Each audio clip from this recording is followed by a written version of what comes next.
Go ahead, Chair. Good afternoon, everyone. The February 7th, 2024 regularly scheduled meeting of the Land Use Committee will come to order. It's 2:01 p.m. I'm Tammy Morales, Chair of the committee. Will the clerk please call the roll?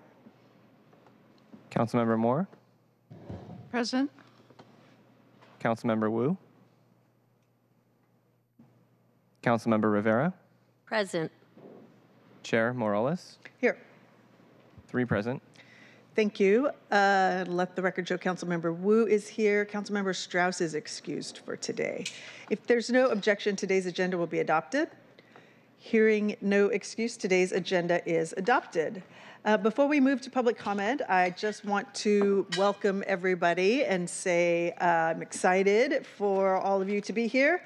This is the first council meeting, Land Use Committee meeting of the year. It is my first council meeting as chair, committee meeting as chair.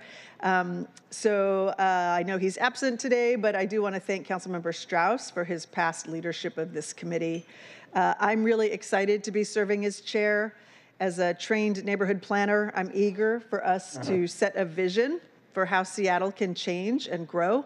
How we can ensure that we accommodate and support the creation of hundreds of thousands of units of housing that we know we need, but not really just to focus on units of production per se. I think for us, the question is how we set the intention of building healthy neighborhoods with thriving small businesses and an array of essential services for our neighbors. We know Seattle is changing rapidly. And while our economy is booming right now, we also know that there are lots of folks who are struggling to survive in our city. You don't need a formal planning education to see what we all know, which is that we are severely short of the number of affordable housing units we need. Our permitting processes can really hamstring the expansion of our small businesses. And there's a lot of work to do to heal from the scars of redlining and racial exclusion across the city. So we're living in a city where access to many of our daily essentials are out of reach for folks. And in my role as chair of the Land Use Committee, I do want to continue working on these issues that are gripping the city: affordability, neighborhood business districts, finding land use solutions to our homelessness. Because I know that my district is suffering from these issues, and I know that folks across the city are dealing with these as well. So I'm excited to continue the conversations and coalition building that we started in my first term to really focus on solutions for our families. Seattle, where everyone has access to essential goods and services, to public space, to education and healthcare, to the essential services that they need that are all within walking distance or rolling distance for some from their home.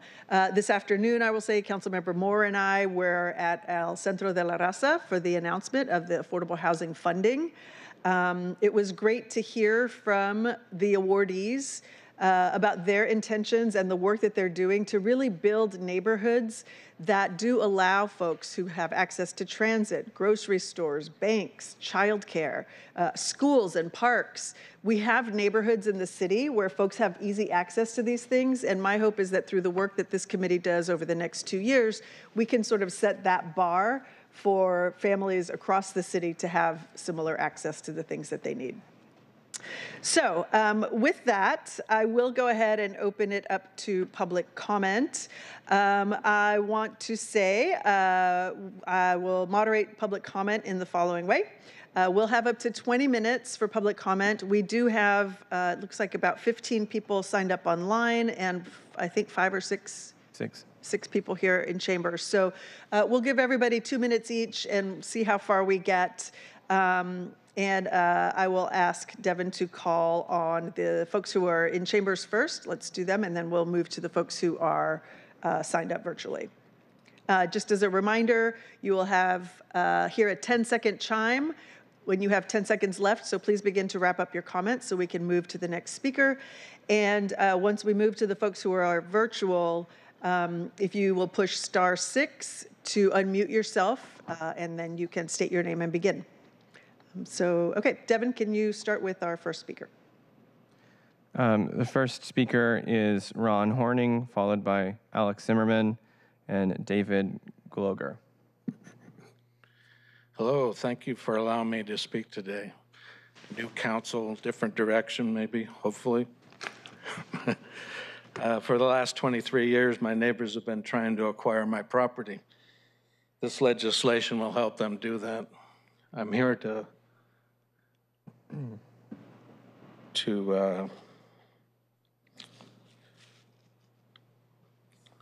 ask the council, well, not really ask the council. I'm here to declare my right under the Fifth Amendment to retain my home. I hope no property is taken through any of this social housing or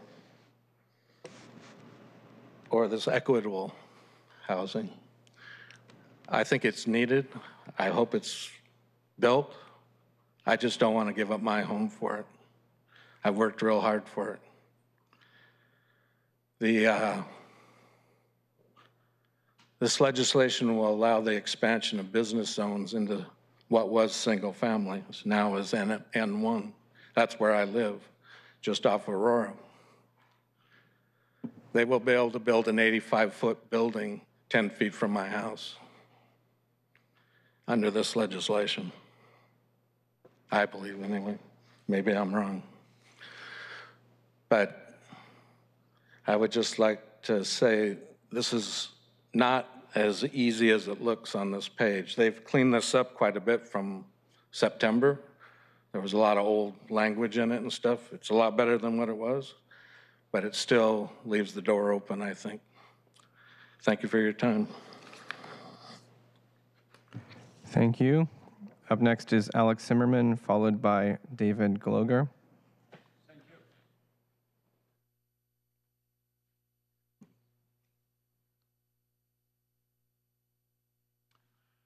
Sie Heil, a dirty damn Nazi fascist junta. My name is Alex Zimmerman, and I want to speak about agenda what is include work plan. I'm professional business consultant, give advice to many corporations in my life, small or big, not matter. This work plan is absolutely idiotic situation we have. This work plan approved by Mayor Harrell. And Mayor Harrell, for my understanding, for 2 years don't have one Q&A and 7th floor closed for 2 years. So I'm totally confused about his mental condition right now. So when his mental condition not so good, how is this plan, what is involved 750,000 shareholder, you know what is mean, what is you represent, can believe him. So my proposition very simple right now. I demand, is this happened before with many?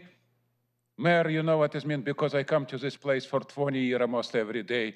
We need bring him here, or in better room, or in another location, and you represent us, supposed give him a question here, or to public, you know what this mean? Because I'm totally confused. We have right now a dictator, you know what this mean? A Führer, what is mentally sick. It's absolutely.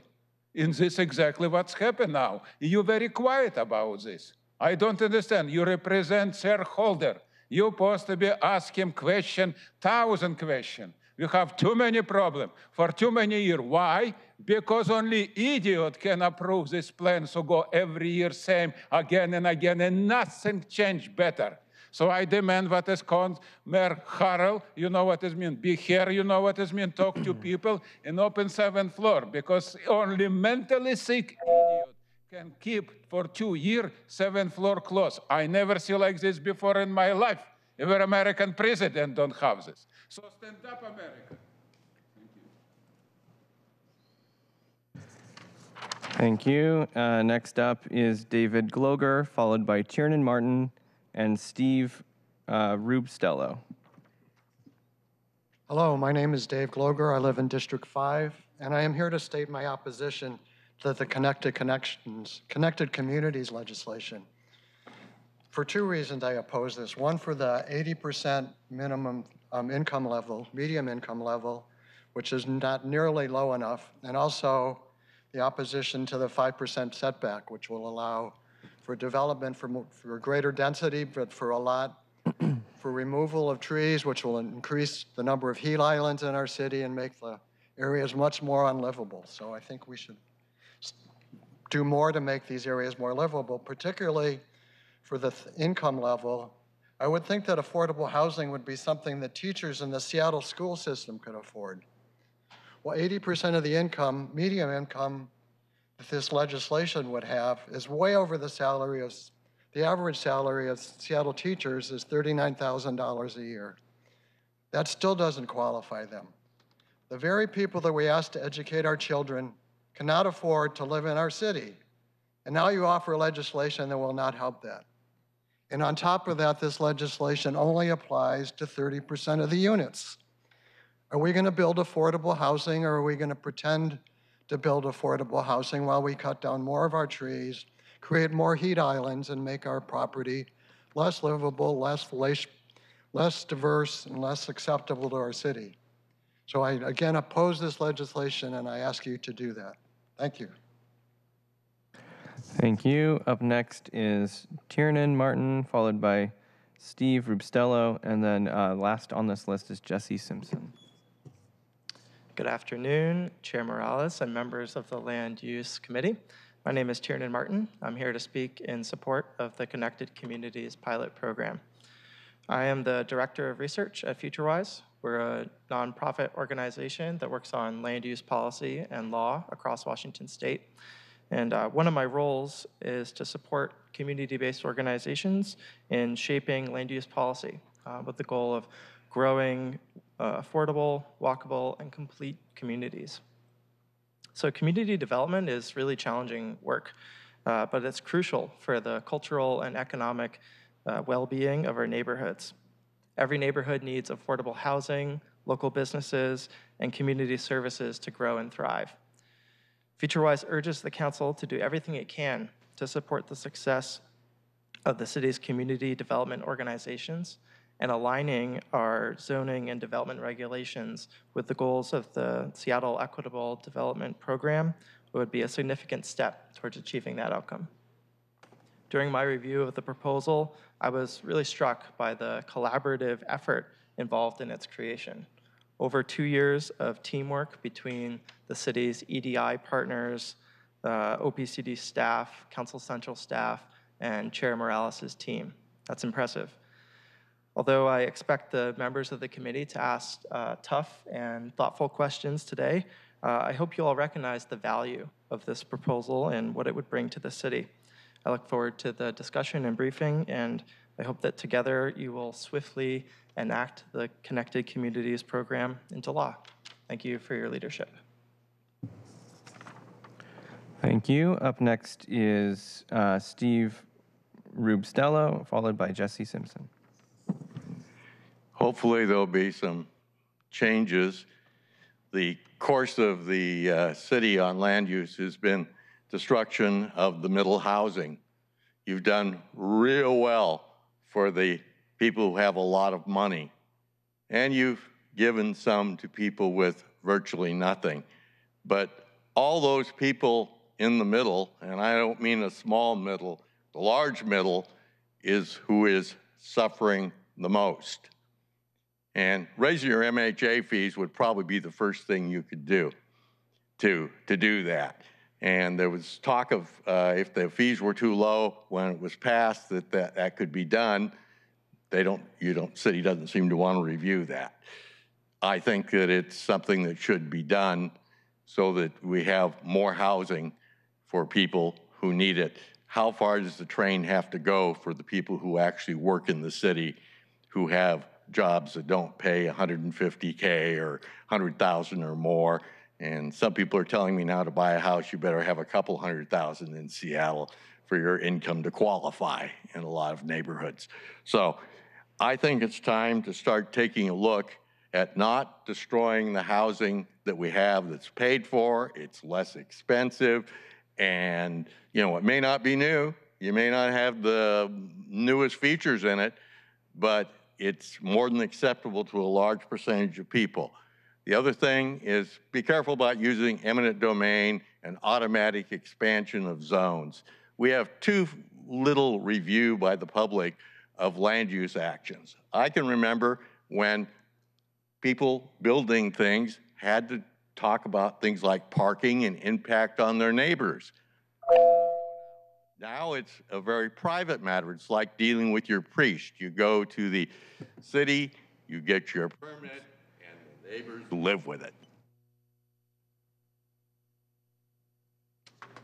Thank you. Up next, we have Jesse Simpson, and that's what we have for in-person speakers for this moment. Good afternoon, council members. I'm Jesse Simpson, the Government Relations and Policy Manager for the Housing Development Consortium. We're a member-based organization representing over 200 members across King County, including all of the nonprofit affordable housing developers, as well as architects, contractors, and more, who are working to build the affordable homes that our city desperately needs. I'm also here today speaking as a lifelong Seattleite, someone who was born in a craftsman bungalow in West Seattle that my parents had bought for $150,000. It's now worth well over $900,000. This gross appreciation is pushing people away from homeownership. It's pushing people out of the city, and it's exacerbating every problem that we see in the city of Seattle, from the homelessness crisis to the difficulties that businesses are facing in terms of hiring and retaining skilled workers. Reversing these trends and making our city a more affordable and inclusive place is going to require bold land use reform to allow people to build more homes in more places across the entire city. I think this Connected Communities pilot is a great step towards ensuring a more equitable future. It's going to allow our members and other small community-based organizations build new affordable housing across more of the city, utilizing the density bonuses, the floor area ratio increases, and the height bonuses to make all of these projects pencil better. I urge your support and your thoughtful consideration of this policy. Thanks for the opportunity to testify. Thank you. Chair, we can move on to our virtual speakers, and then if we have anybody back in chambers, we can go back to them after that. Okay. All right, so the first speaker I have here today is Angela Gerald, and I'll go ahead and unmute Angela.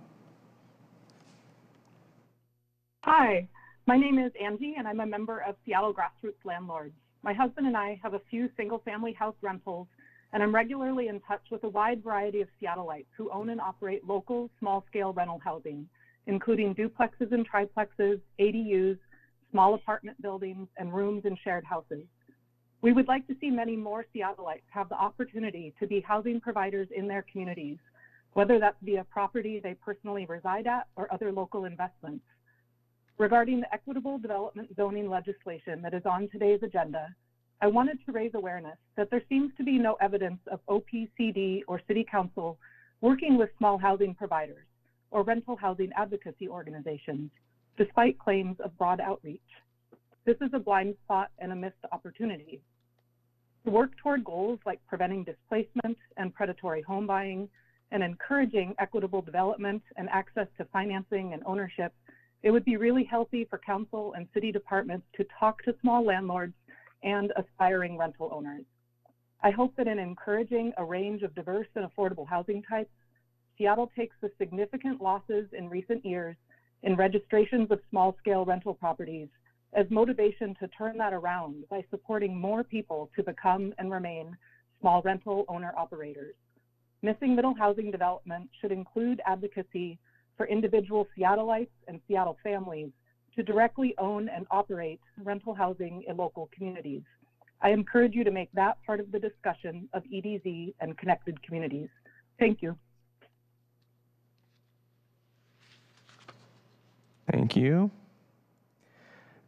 Excuse me. Next up, we will have Lois Martin, followed by Sandy Shetler, and then Talisha Harold.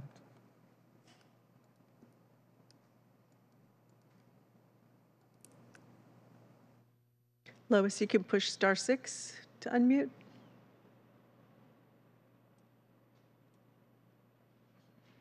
All right, I apologize. My name is Lois Martin. I'm a legacy resident of Seattle Central District. I'm asking that you not pass the Connected Community legislation, using the language of justice to add more density disproportionately zip code are furthest away from environmental equity as proposed in this draft legislation is problematic. It should not be passed because it brings up points which need to be included in the comprehensive plan process, and to also include input members who will be directly impacted. Receiving input only from organizations who stand to financial benefit is not being inclusive.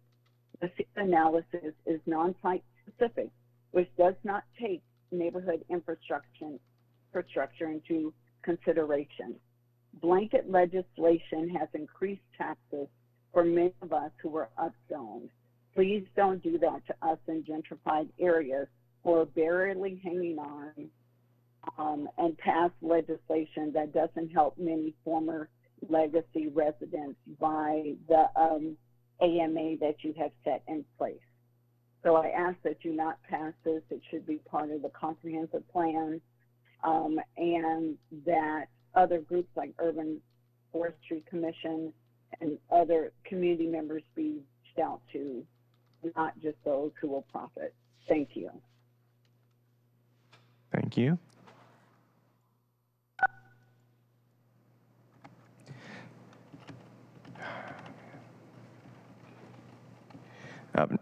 Up next, we have Sandy Shetler, followed by Talisha Harold, and Sarundine Apalhelem. Apologies. Hi, good afternoon. This is Sandy Shetler, and thank you, Chair Morales, for sharing that vision of healthy neighborhoods. I'm speaking to this proposal, and I'm asking that it not be passed as legislation, as it contains provisions which need to be included in our upcoming comprehensive plan process. Also, in Seattle and in every U.S. city, there is a straight line correlation between health, wealth, and having trees right where you live.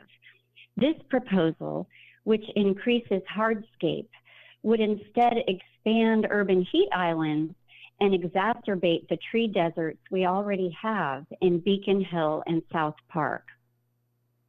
Please reject this proposal, but unite some of its ideas with tree equity and environmental justice in the upcoming comp plan process. Thank you for your work. Thank you. Up next, we have Talisha Harold.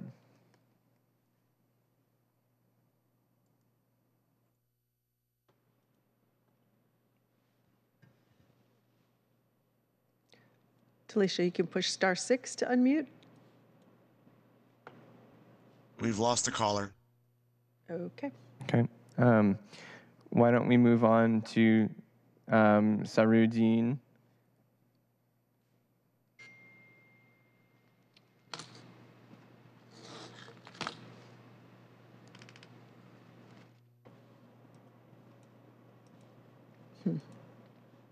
Okay. Sarudin, there we go. Okay, this is Sarudin Abdul Halim.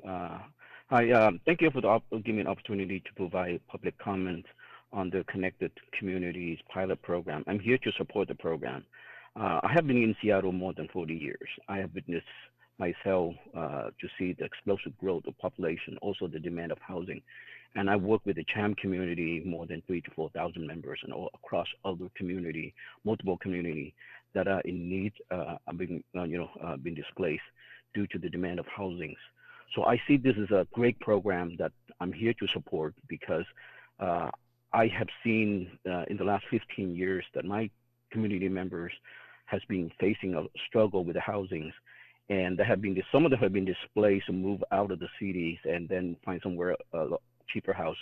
But here, this program, I think, enables us to develop housing more dense zone that be able to accommodate most of our community members living around Seattle area, and be able to retain our members and be able to benefit from this program around the neighborhood that continues to strive, benefit with many different services program, like the program that will allow us to quick access to a light rail and to the health clinics, daycare, and within reach, without driving a long distance, like from Kent and other area that coming to Seattle.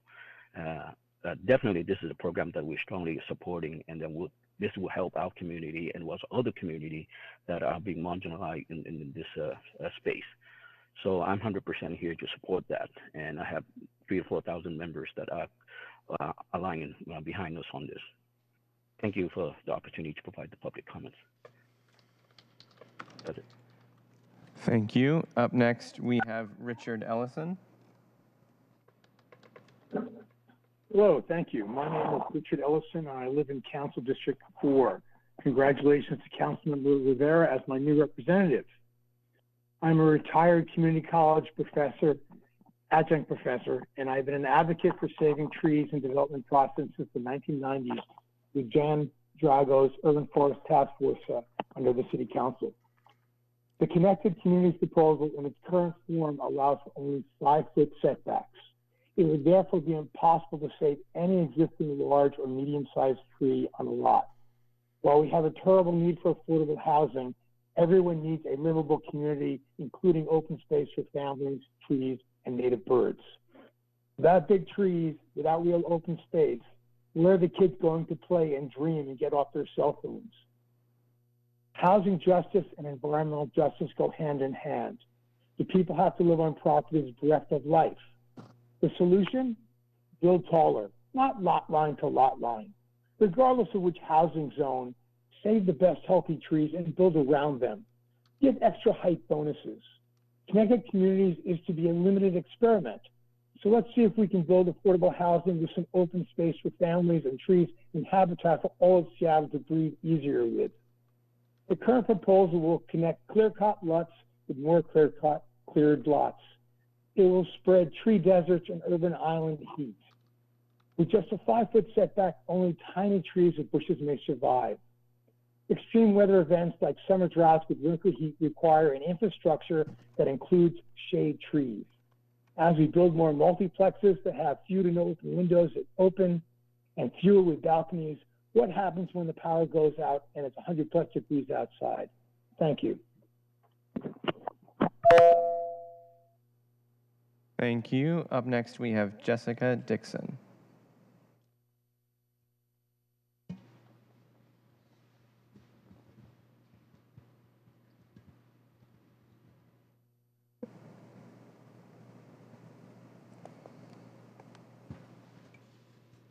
Hello, can you hear me? Yes. Great. Good afternoon to members of the Land Use Committee. My name is Jessica Dixon, and I'm with the Last 6,000, a campaign to find and map the last exceptional trees in the city of Seattle. I'm commenting on the Connected Communities Pilot Project bill.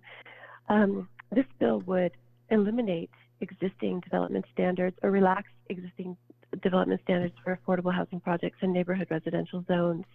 So I'm urging you to look carefully at the changes proposed to these standards, and they include an increase across the board of lot area coverage, which essentially allows for lot-to-lot coverage of buildings and hardscape without room for trees or green space, and the elimination of setbacks, which are reduced in most cases to 5 feet, again, eliminating space where trees and plants can grow.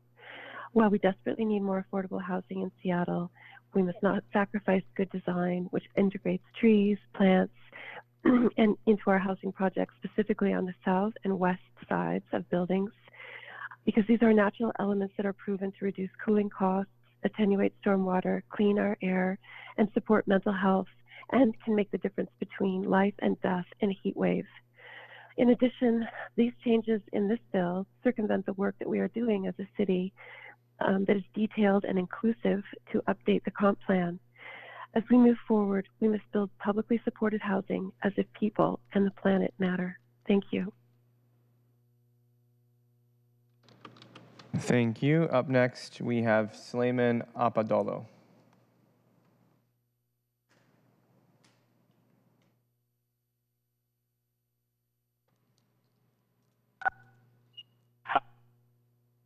Hi, my name is Suleiman Apadolo. I want to thank the committee for this opportunity to voice my support for the Connected Communities pilot. The proposed legislation is a huge step towards achieving the many equitable goals and priorities of Seattle's comprehensive plan, One Seattle. It empowers the communities and neighborhood anchors to be directly involved in the development of the areas where they live, work, pray, and play. This pilot will create communities and neighborhoods that are connected to the important on-site affordable housing programs and services that are needed to thrive. More importantly, this Connected Community Pilot is the result of over 2 years of effort led by Councilmember Morales, with the participation of many communities, individuals, organizations that shared their lived experiences of being displaced, marginalized, and the negative impacts of historical disinvestment of their areas. Therefore, I urge the committee and council to pass and adopt the proposed legislation, as it ensures that as Seattle continues to rapidly grow, that everyone shares and benefits from the growth of their neighborhoods rather than being sidelined and displaced. Thank you. Thank you. Chair, just for your awareness, we have the next two callers, Michelle Balzer and Tiffany McCoy, are both marked as not present. So we'll move on to the caller after that, June Blue Spruce.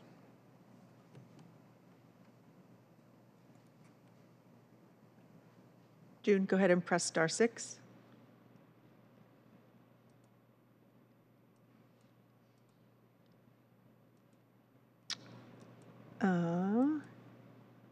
June, I see your name, but I see you muted. If you could push *6, you can begin.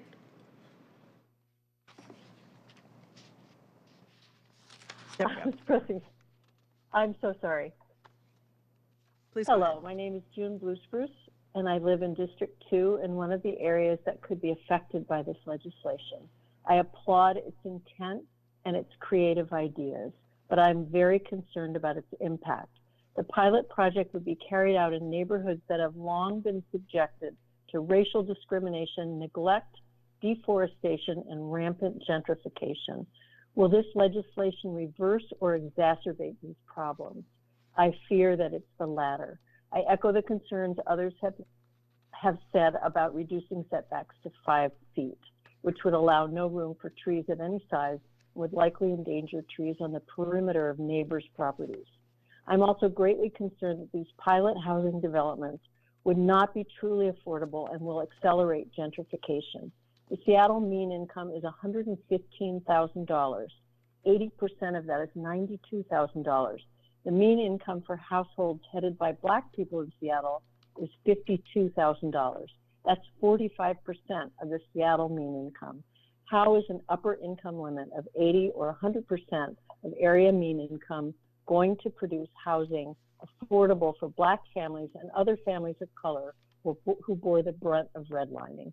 It's my understanding that the people of these neighborhoods and those who have been displaced from them have not had adequate input into the design of this pilot project. I urge the council to look carefully at what impact this project will have on the neighborhoods and people it aims to benefit. As Sandy said so eloquently, please include the positive intent and creative ideas of this pilot in the comprehensive plan, which is where it belongs, so that we can have thriving, healthy, truly affordable, diverse, accessible neighborhoods. Thank you.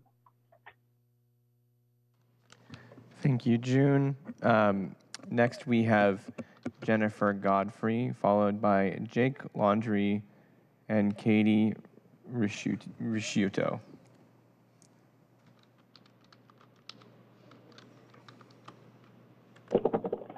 Hello? Hello. Oh, okay. Yes, so my name is Jennifer Godfrey. I'm in Dan Strauss's district. I would love to echo what Sandy, June, Jessica, and Lois have said about please include this in the comprehensive plan and do not pass this as legislation. As many people know, we're 5th in the nation for urban heat islands. We can retain healthy trees where people live, and they lower the internal temperature of a dwelling, which can save lives during heat waves. They also save 35% annually in heating and cooling costs. And they also can help our southern resident killer whales, which are dying of starvation and pollution. And mature trees protect our waterways, retain stormwater, which prevents untreated overflow, which pollutes the water. So I think the most inclusive choice for everyone is to save as many trees as possible and find more creative solutions to development. Thank you. Thank you. Up next, we have Jake Laundrie, followed by Katie Risciuto, and then I see that Tiffany McCoy has rejoined us. So go ahead, Jake. Jake appears to have dropped off. All right. Well, why don't we head over to Katie?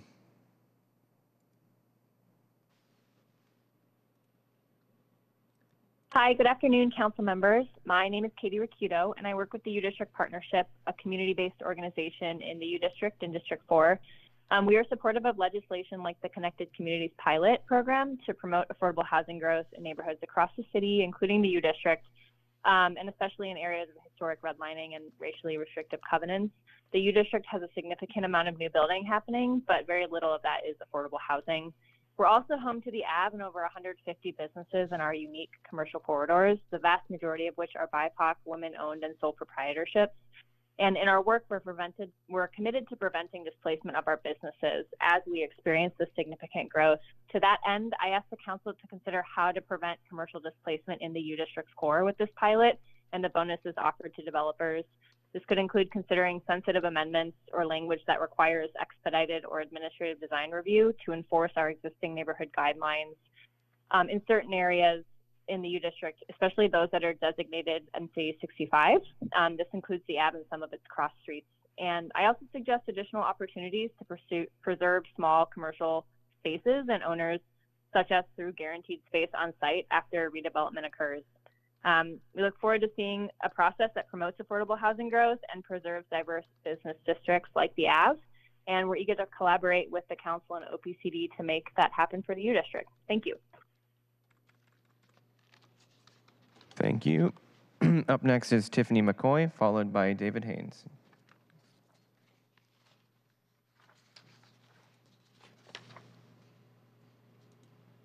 Hi, good morning, council member. Good afternoon, my goodness. This is Tiffany McCoy. I am the Policy and Advocacy Director for House Our Neighbors. I also live in District 1 in the Arbor Heights neighborhood, and I'm calling in support of the Connected Communities Pilot.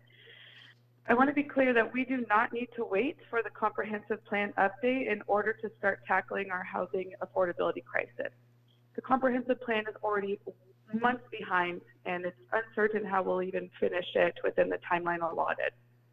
Building dense, multifamily communities helps combat heat islands, CO2 emissions, and our reliance on vehicles, which all exacerbate the climate crisis.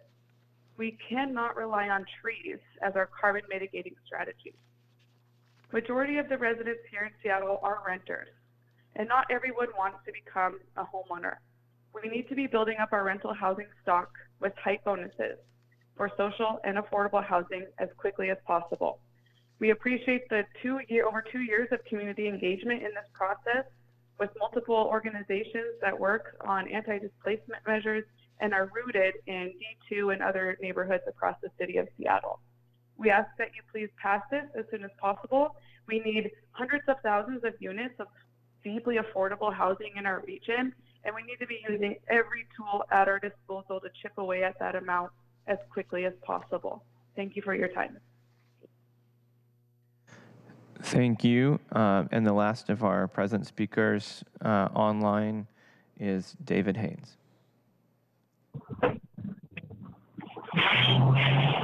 Hello, this is David Haynes. Can you hear me? Oh, yes. Yeah, we can hear you. Okay, thank you.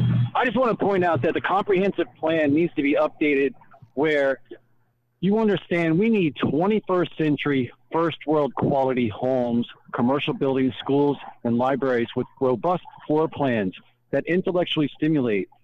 There's certain people that want to keep people renting in an oppressive, low quality housing situation where a whole bunch of affordable homes could have been built with the developers if you just turned over the road and gave them a bigger space to build. It's like people want to drive a road through every block and then they want to ruin it for somebody else trying to make a better home by saying you can't cut down that tree on your property. But you have to understand, we could save a lot of trees if you built higher, you put limits. And there's certain city council that want to sabotage the integrity of the housing efforts to use an apparatus, and they're really not requiring the for-profits to like build those homes that have some affordability in them. They just say, oh, pay into a bank account or a fund, and then we're only going to allow our nonprofits, who really aren't the best developers, to like skim off of something they're really not qualified to build. It's like, if you want to save the trees, block off the roads and start robustly redeveloping. It's like you're purposely putting people on the loud, noisy, stop and go, train trafficked areas, and you're appeasing the speculators who moved out here in the 70s and the 80s and gentrified and denied the community, and now thinks that they can turn against our needs of progress in the 21st century, claiming that their homes are still the only choice in the neighborhood, and anything that you build has to be worse off in the worst part of the location. And then they weaponize the tree ordinance to deny other people additional amounts of homes, as if they still want to keep people desperate because they're making money off of organizing and activists who really don't have the best interest of the community. It's like... Thank you, David. Chair, it looks like we have one person who was previously marked as absent, who has just signed up here, who has just become present, Chris Walker. Following Chris, we'll move back to in-person with Kimberly Wolf. Okay, and then I'm going to let those last two speakers go, and we'll move on. So Chris, please go ahead. Press *6 to unmute. I'm unmuted. Thank you, Councilman Morales. My name is Chris Walter. I'm a D2 resident, and I'm calling in support of Connected Communities. I am so excited for this pilot, and I'm really proud of the work that Morales' office is doing to seriously address the housing crisis. Like 5-foot setbacks are, not scary. They're super exciting. They'll activate the street. They'll make neighborhoods more walkable. And I really want to push back on all the comments on tree preservation. We have comprehensive tree preservation legislation that the council has passed last session. It's extremely comprehensive. It's debated for years. And then I think one of the other callers also said dense housing is not in opposition to trees. It's actually sprawling, low single-family homes that are in opposition to trees. And just like a fun anecdote, I live on 46 in Kenyon, and SDOT just planted dozens of trees on my street in the planter strip. And we have some massive trees in the planter strip. Like dense housing and trees are not in opposition to each other. They go hand in hand. And that's one of the reasons of many that I'm super excited to support the Connected Communities pilot. And I hope it gets passed, and I hope we see a lot of really much needed housing from it. For your attention and time. Thank you. Did you say there was one more speaker? Yes, in-person speaker, Kimberly Wolf.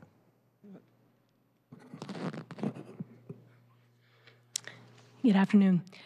I actually was here for the gig worker stuff and then found out that that got moved till tomorrow. So I'll just speak briefly about it. There's some people wanting you guys to repeal the law that we worked so hard to get, years to get, because the app companies are basically doing propaganda and trying to make it painful for gig workers and customers, and basically just sabotage the whole thing so that it doesn't work and they can't propagate it to other places, and other people in other cities, states, and whatnot can have protections. So I'm just asking you to stand firm on the law that has been passed, especially since we need at least a year to see how it really is going. These companies, they can afford to lose some money for a short time to stir the pot. So a year is a little long for them to have to lose money. And that's pretty much all I have to say about that today. I'll probably speak tomorrow in a little bit more. Regarding the trees, though, that I was hearing about, we really do need to go up and not just out. These super close to the property line regulations are just, they don't make livable neighborhoods. I think you need to encourage to go up and down, especially bigger buildings have under building parking and whatnot. Don't push everything to the street. So You know, if you're going to be dense, be dense. But how can we call it the Emerald City if we don't have very many trees? What are you going to do, paint the buildings all green so you can keep the name? I mean, come on. This is Seattle. We got trees. We need to think about that. Thanks. Thank you very much. It looks like you were attending the gig economy conversation for tomorrow's Economic Development Committee, so that'll be at 2 o'clock tomorrow. Okay, well, I'm going to conclude the public comment period. Thank you very much, everyone. We will move on to today's agenda. It was my understanding that we may need to shift the order. Is that right? Okay. If there's no objection, colleagues, Director Kirundongo is going to be late, so I'd like to move to item 2. The presentation on the Connected Communities legislation. Hearing no objection, we will begin there. So thank you. I've got Keatle and Jeff from OPCD coming up. Before you begin, I do want to make some comments about, pardon me? You have to read it into the record. Oh, Devin, please read item 2 into the record. Agenda item 2, briefing on equitable development zoning phase 2. Connected Communities pilot legislation, draft legislation for briefing and discussion. Thank you very much, Clerk. So I do want to thank. Sorry, yes. Chair, can I just, listed first was the appointment. Are we doing that? Oh, I'm sorry. Yes, so that was an old version of the agenda. Okay. Yeah, so the appointment that has been taken off. Okay. So Sorry, apologies. Yeah, so we have 2 agenda items today, the presentation on the Equitable Development Zoning Connected Communities legislation, and then we will have a presentation from OPCD on their work plan for the year. So, we're good? Thank you. Okay, sure. Thank you. So we will begin. I do want to thank Keatle Freeman from Central Staff and Jeff Wentland from OPCD for being here. I do also want to thank Council Members Moore and Rivera for taking me up on our offer to get a little bit of a briefing before this meeting. I'm excited about this briefing and for my new colleagues to hear about this legislation. We've heard from each of our land use colleagues about the goal of building affordable housing, and we had a lot of conversation about that last year. We all know that we need more affordable housing. We need to support our small businesses. We have to reverse displacement that has happened in our communities. And we've spoken strongly about our goal of working together, both within council and with the executive, to make sure that we're tackling the big issues that Seattle is facing. So this legislation is an example of what can be done when we work together, as some callers referenced. My office has been working on this for a couple of years now with community members, with organizations, with the departments. And I really believe that once we are able to pass this, which is a pilot, as we'll hear a little bit more about later, it'll give us an opportunity to really see what can happen if we work together. So we are referring to this Connected Communities legislation as phase 2 of the Equitable Development Zoning legislation that we passed last year. We did that under the leadership of Councilmember Strauss. And that was intended to really align our land use policy more closely with our equitable development goals. So in partnership with our EDI stakeholders, we were identifying strategies that would remove barriers in city regulation and in our processes to really support anti-displacement projects across the city in our zoning and our land use rules. In 2022, my office started an outreach strategy that included conversations with over 35 organizations about how our land use code could allow more services, more commerce in our neighborhoods, so that folks could really try to meet their needs within a 15-minute walk of their home.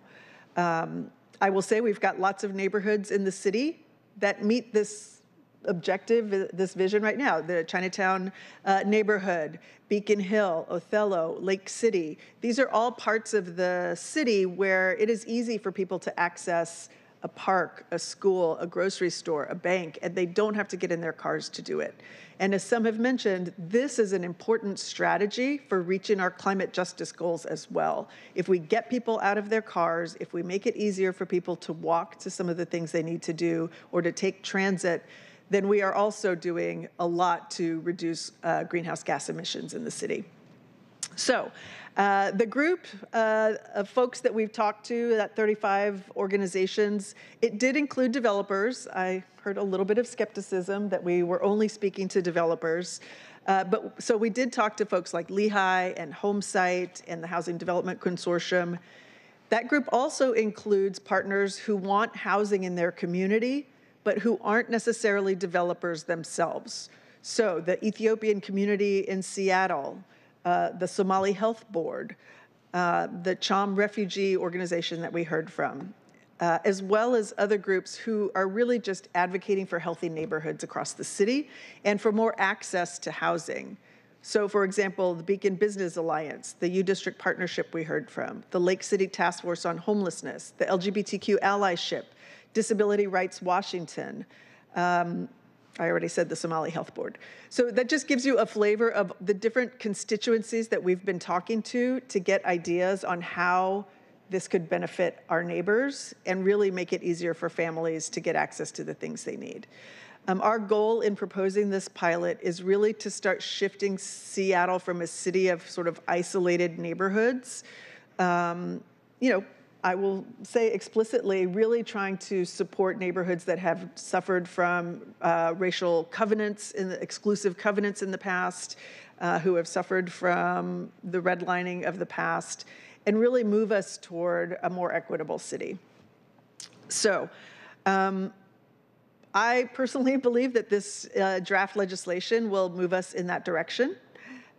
This pilot would be complementary to the other city programs that we have in the city that could support affordability, it could support more social cohesion, and would really allow us to meet our affordability needs and bring essential services back to our neighborhoods after decades of exclusion. So the last thing I'll say is that this is a pilot. The idea is to allow for some number of projects, 5 or 6 projects in every neighborhood throughout the city, I should say in every district throughout the city. And the pilot itself would be evaluated on 4 criteria. Those include providing affordable workforce housing for communities that are cost burdened, providing neighborhoods serving equitable development uses. So for example, childcare, pharmacies, even community centers, more access to commerce, forestalling or preventing economic and physical displacement of our current residents. And this is particularly true of our communities of color and low-income communities, and demonstrating a variety of missing middle housing types that would be affordable to households within a range of household incomes. So the last thing I'll say is that I do want to give a huge shout out to OPCD, to the mayor's office. We've been working with that office as well, and really appreciate the opportunity to work together to build a strong bill and present the strongest possible pilot that we can. I think it provides a really meaningful example of the kind of collaboration that the council and the executive can accomplish together. That's what good governance looks like. This is the kind of collaboration that our constituents are asking from us. And I know that this particular legislation is new to my colleagues, so I am eager to hear your thoughts and ideas, to hear your concerns, and look forward to having a really open discussion about those and understanding your interests so that we can make this legislation better. So with that, I will hand it over to our presenters. Please introduce yourselves and let's go. Ketel Freeman, Council Central Staff. I'm Jeff Wentland, Land Use Policy Manager with the Office of Planning and Community Development. So today there's an initial briefing for this iteration of the Land Use Committee on the Equitable Development Zoning and Connected Communities pilot. Some of this will be a reprise from a presentation that we gave back in September. In terms of materials that you have in your packet, there is this presentation, a memo from me dated February 2nd, SEPA materials from the SEPA threshold determination that was issued back in January are also in your packet. Just to note that the bill, which is an attachment to the memo, is an updated version of the SEPA draft, so that is the most current version of the bill. It's the one that has starts with the bill amending sections 23, 40, 90 in the Seattle Municipal Code. I'm using bill here incorrectly. Just to note for everybody, this legislation is not yet introduced. This is really a proposal at this point. Once the bill is introduced, it'll of course be referred to this committee and will be available for amendment. So I'll just walk through this presentation here really quickly, and feel free to interrupt at any point with questions. A little bit of outline of where we're going with this presentation. I'll talk a little bit about equitable development zoning, both past phases and current phases. Councilmember Morales already discussed in detail the evolution of council work on the Connected Communities pilot, but we'll have a slide on that. We'll talk a little bit about the purposes of the pilot, describe what the legislation would do, what incentives would be available under the legislation, and then I'll close with sort of where we are now in terms of the legislative process and talk about next steps. So equitable development zoning, past and current phases. Some of you may be familiar with the Equitable Development Initiative. It's housed within the Office of Planning and Community Development, but the problem that initiative intends to solve is how to fund equitable development through the EDI, but also how to regulate development in ways that don't hinder, delay, or complicate or add cost to projects that are anti-displacement projects. The purpose of equitable development zoning is to align land use policy with our equitable development goals. Those are contained in the land use code, and not the land use code, but in the municipal code, among other places. And it's informed by work with EDI applicants and grantees, and also OPCD staff. A little bit of a note on where we've been with equitable development zoning. In July of last year, the council passed ordinance 126858. That bill relaxed some of the permitting requirements for small institutions and neighborhood residential zones. Maybe I'll ask Jeff if there's anything he wants to add related to OPCD's work there. Okay. But it is an ongoing initiative of the cities that has resulted in land use code regulatory changes in the recent past. So evolution of the council work on connected communities. Councilmember Morales described the stakeholdering work done by her office. I don't know if there's anything more that I can add to what you said, Councilmember Morales, but it began a couple of years ago and has included a variety of different stakeholders. Some of them have identified a few barriers, needs that could promote equitable development uses and development in neighborhoods suffering from gentrification, including removal of barriers for small community-based organizations to develop housing in order to stop displacement for their communities, more need for a broad range of incomes and developments in every neighborhood to build and improve community cohesion and opportunity, and also leverage for low and fixed income homeowners to fight off predatory home buying. Some of those needs are addressed, at least partially, by the stakeholder, by the proposed pilot program. A little bit about the purpose of the pilot program. So it would be a pilot, as Councilmember Morales mentioned. It would last for a period of time up until 2029, or when 35 projects have taken advantage of the program. It's intended to demonstrate the social benefits of equitable development with community-serving uses and housing available to a spectrum of household incomes through on-site affordability standards and incentives. And it's intended to promote, in a lot of ways, partnerships between organizations that may not have the capacity to develop affordable housing or equitable development uses, and other organizations, including nonprofit organizations or for-profit organizations that have more development experience. So where would it apply? It would apply in most zones where residential uses are allowed throughout the city. So that includes neighborhood residential zones, residential small lot zones, low-rise zones, excluding high-rise zones. So any place where you can build a townhouse or apartment building up to about 65 feet or so, or 85 feet, but not high-rise zones. So most of First Hill would be excluded. It does not apply downtown. So any downtown zone would be excluded from the program. And also commercial zones, so neighborhood commercial and Seattle mixed zones throughout the city, which are the primary zones that one may find in residential urban villages, along the shopping core, and hub urban villages. There are a couple of places where bonuses would apply, and that's what's sort of depicted here on this map. So in areas where, in areas identified by the Office of Housing as community preference areas, so those are the green census tracts shown on the map, there would be some additional floor area available to program participants. Also, if an applicant can demonstrate that their site is located in an area with an historical racially restrictive covenant that would require some deed research and subdivision research by the applicant, there could also potentially be a bonus available to that applicant. So eligibility and affordability requirements, as I mentioned, the pilot program would expire by 2029 or after 35 projects have taken advantage of it, whichever is sooner. Eligible projects, eligible applicants for projects would be those that are community development organizations, so registered nonprofits in the state of Washington or public development authorities in partnership with some other entity, so it could include a for-profit developer or a more established nonprofit developer. There would be some residential affordability requirements that would go along with any development under the pilot.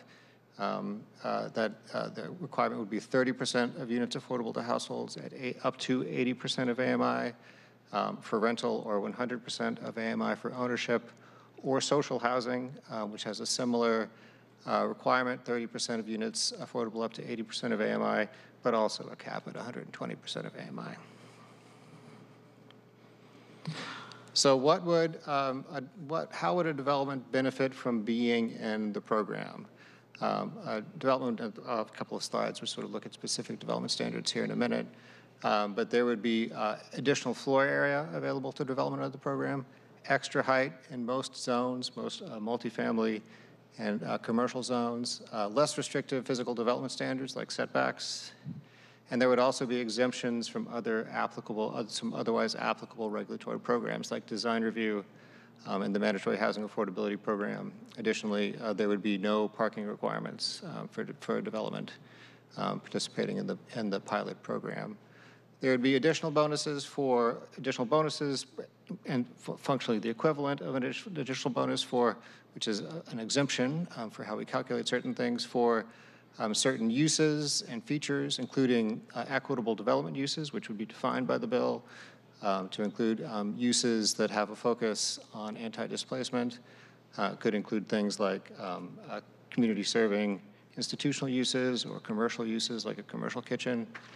That's one option for a bonus. Another would be location in an area with historically racially restrictive covenants. We just mentioned that on the previous slide. And also provision of a unit to a property owner who might otherwise be displaced. So if there's a property owner who wants to partner with a developer or nonprofit under the program, there could be some additional floor area available to the developer, and also the benefit of a unit in the building for the owner who chooses to partner. So looking here at some specific development standards in neighborhood residential and RSL zones, the current standard is shown, the proposed standard in the bill is also shown, so there'd be an increase in FAR and lot coverage allowed, as well as a reduction in setback requirements. The sort of relative magnitude of the change contemplated here is about between, almost a doubling of allowed development capacity in the case of neighborhood residential zones, and about a 67% increase in development capacity for residential small lot zones. Similarly, here we go. For commercial, multifamily and commercial zones, I'm not showing all of them here. The Seattle mix zone is not shown here. There would be an allowable increase in FAR and height. So height is not an allowable increase in neighborhood residential and RSL zones, but in these zones, there would be an increase in height and floor area ratio with a bump for location in a community preference area, or if the applicant can prove that there's been a racially restrictive covenant that applied to the property at some point in the past. And then FAR exemptions possible for equitable development uses, and also a bonus that would be available for an owner incentive. Kind of order of magnitude increases here just for sort of the standard participation, so not not an owner unit or location in a community preference area, would be on the order of a 20 to 30% increase in development capacity. If all of the bonuses were used in the project, which is a possible but not particularly likely scenario, that would be between a 60 to 100% increase in development capacity in those zones.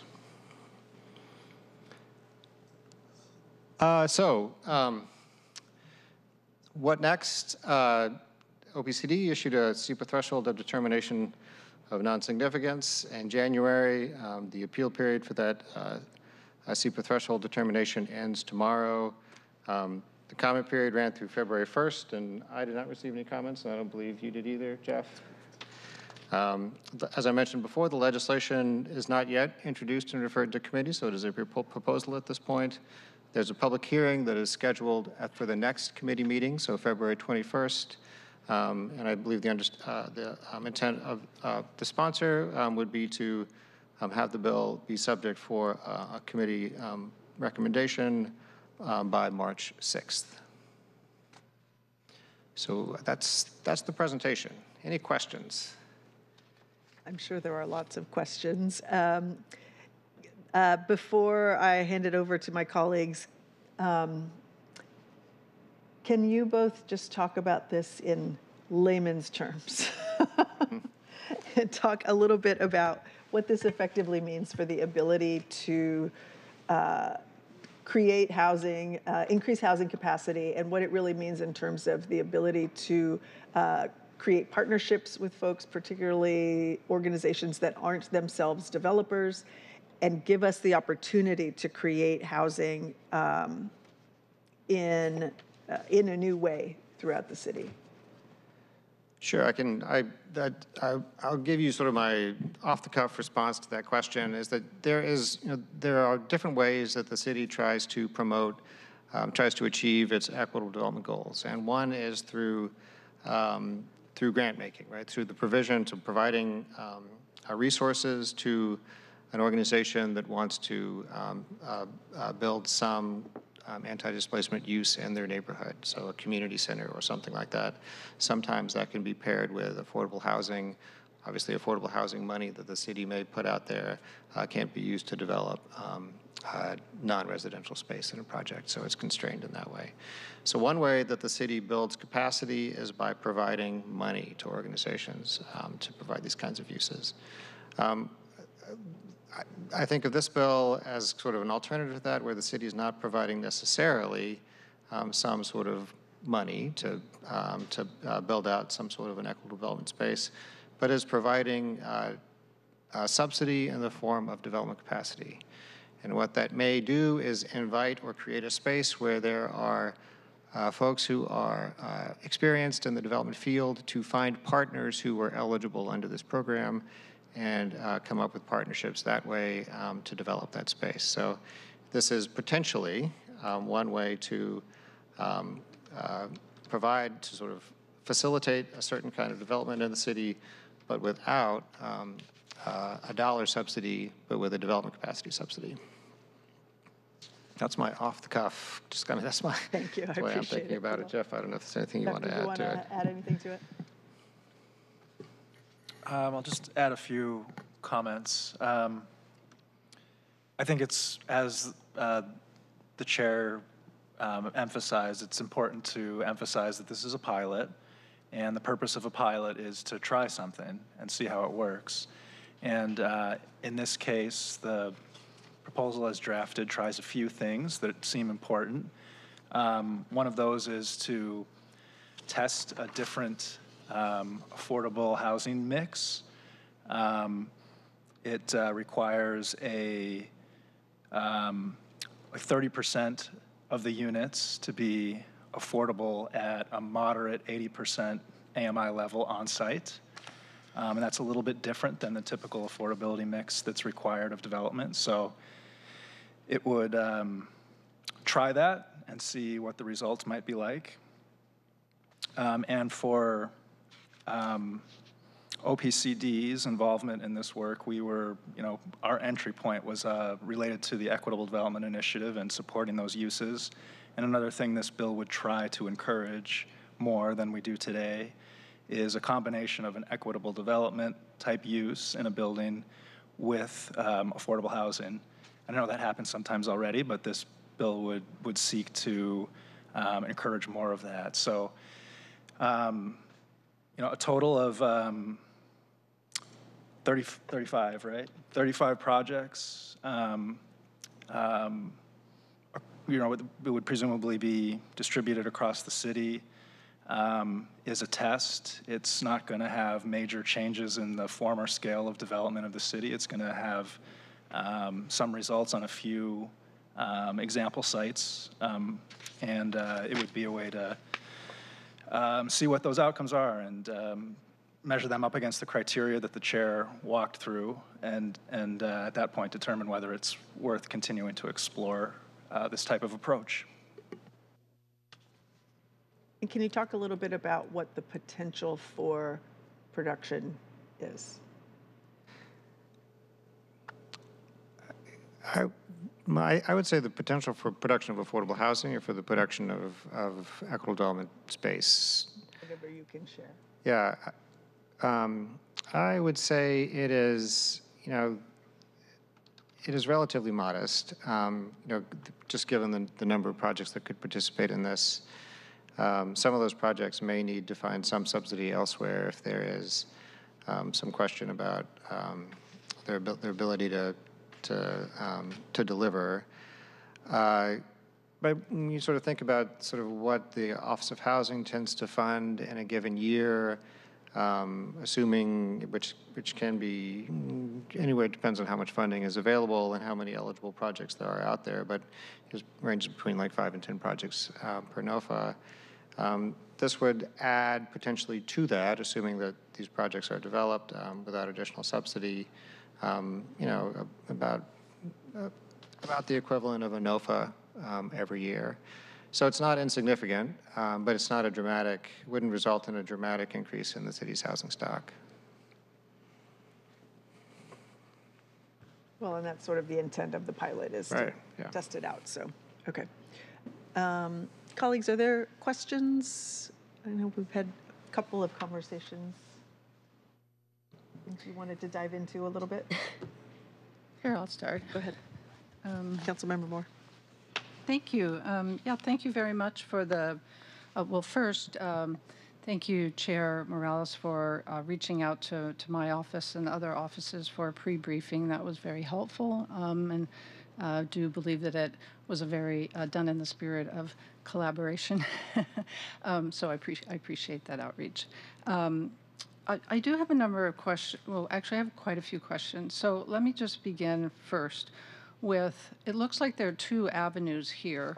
One is to utilize for community-based organizations to partner with nonprofits or developers, and then to pursue housing through that route. The other is for the Social Housing Public Development Authority to be the one to build the housing. So I'm just trying to get my head wrapped around how would, walk me through this with the Social Housing PDA. So are they going to partner with a private developer, or are they going to come up with the money to pursue building a development, and then if they build it within the areas of community preference or where there's been racially redlining, basically, do they then get to build an apartment building? Kind of walk me through what it looks like for social housing. Yeah, so so among the eligible organizations would be a public development authority. There are multiple public development authorities that could build social housing, which is defined in the bill, and not necessarily wouldn't have to be the new social housing PDA. But assuming that a PDA had the wherewithal to build, it could choose to build on its own. It would not necessarily need to partner with some other nonprofit organization. If the PDA needed a partner for whatever financing reason, or to begin to develop a portfolio, for example, some PDAs out there, like say, Community Reuse Housing already has a portfolio, so they are a known quantity, but could also qualify under the bill. Historic Seattle might have a similar status, although they wouldn't be building something new, presumably, which is what this bill contemplates.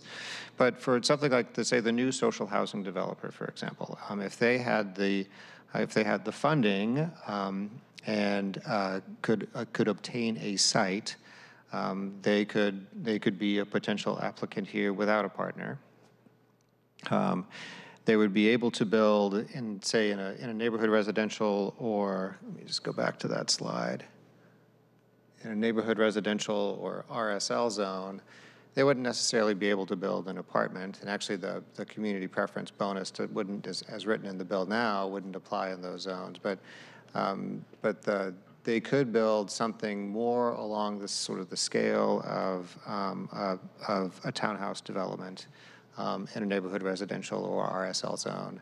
Again, in those zones, sort of the benefit to a developer would be an additional FAR bump and also some flexibility when it comes to things like setbacks, but there's not a height increase in those zones. In a different zone, let's take low-rise neighborhood commercial. If they're located in a place with an historically racially restrictive covenant, they would start out with a base FAR that exceeds the current FAR. Let's just take a low-rise 3 zone. So low-rise 3 is an apartment zone. It's also a zone where a fair amount of townhouse development happens, even though sort of the intent of the zone is actually apartment development. There's a range of FARs available in that zone depending on what you're building and where you are. But you would start out with an FAR of about 2 under current regulations. If you participate in the bonus, you get one additional FAR in addition to that. If you happen to be in a place that's a community preference area or there was an historical racially restrictive covenant, you would get about an additional 0.3 FAR.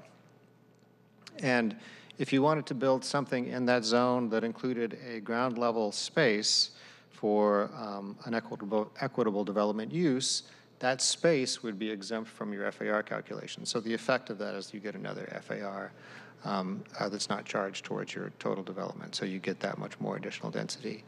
But I may be going into sort of more detail here about the development standards, and you were perhaps asking about the partnership. But in that circumstance, let's take the social housing PDA. To my knowledge, they don't have a lot of resources to draw on, but they may have a site. So let's assume that they have a site. They could find a partnering for-profit developer or nonprofit developer, or potentially even another PDA, and partner with them. The structure of that partnership agreement might not be fully known to the city, but that would allow them to qualify for the program and get the additional development capacity. Okay, so there would be a nonprofit or for-profit developer involved in that relationship? Yeah, there could be. Okay, and what percentage of ownership would they have? Oh, yeah, sorry. Please bring it really close. Okay, sorry. Thank you, yeah. What ownership percentage would the private or nonprofit developer have in that situation? Yeah, so the proposal now allows for a wide range when it comes to ownership in either the land or the project, essentially. But I've been talking about the property. It's at least a 51% ownership. That's one, it's not at least, that is one criteria, so more than a majority ownership. But the bill also allows simply a beneficial ownership in a piece of property, and that could include a long-term lease or something else like that. So there is wide flexibility in the proposal as written to sort of come up with that partnership agreement and percent of ownership. Okay, so theoretically, a for-profit developer could have a long-term lease in that property? Theoretically, yes. Okay. And then if you're, I guess one of the other questions that I have is if you're working with,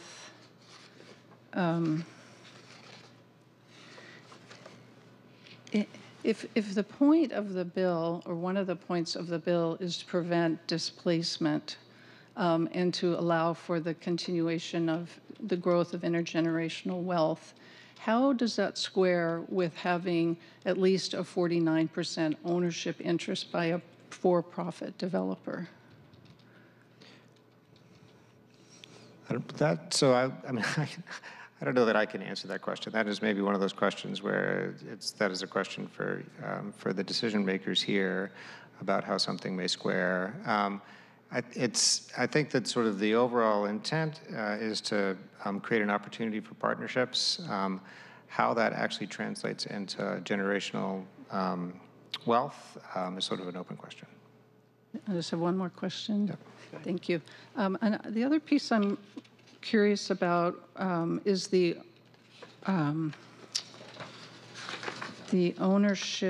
owner unit incentive.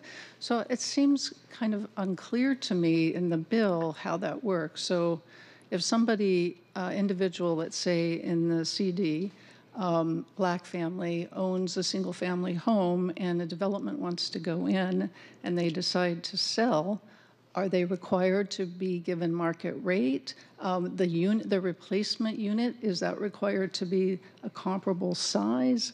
What is the ownership interest? How does that work? Do you have some sort of mixed ownership in the building with rental units and condos? Who pays the HOA?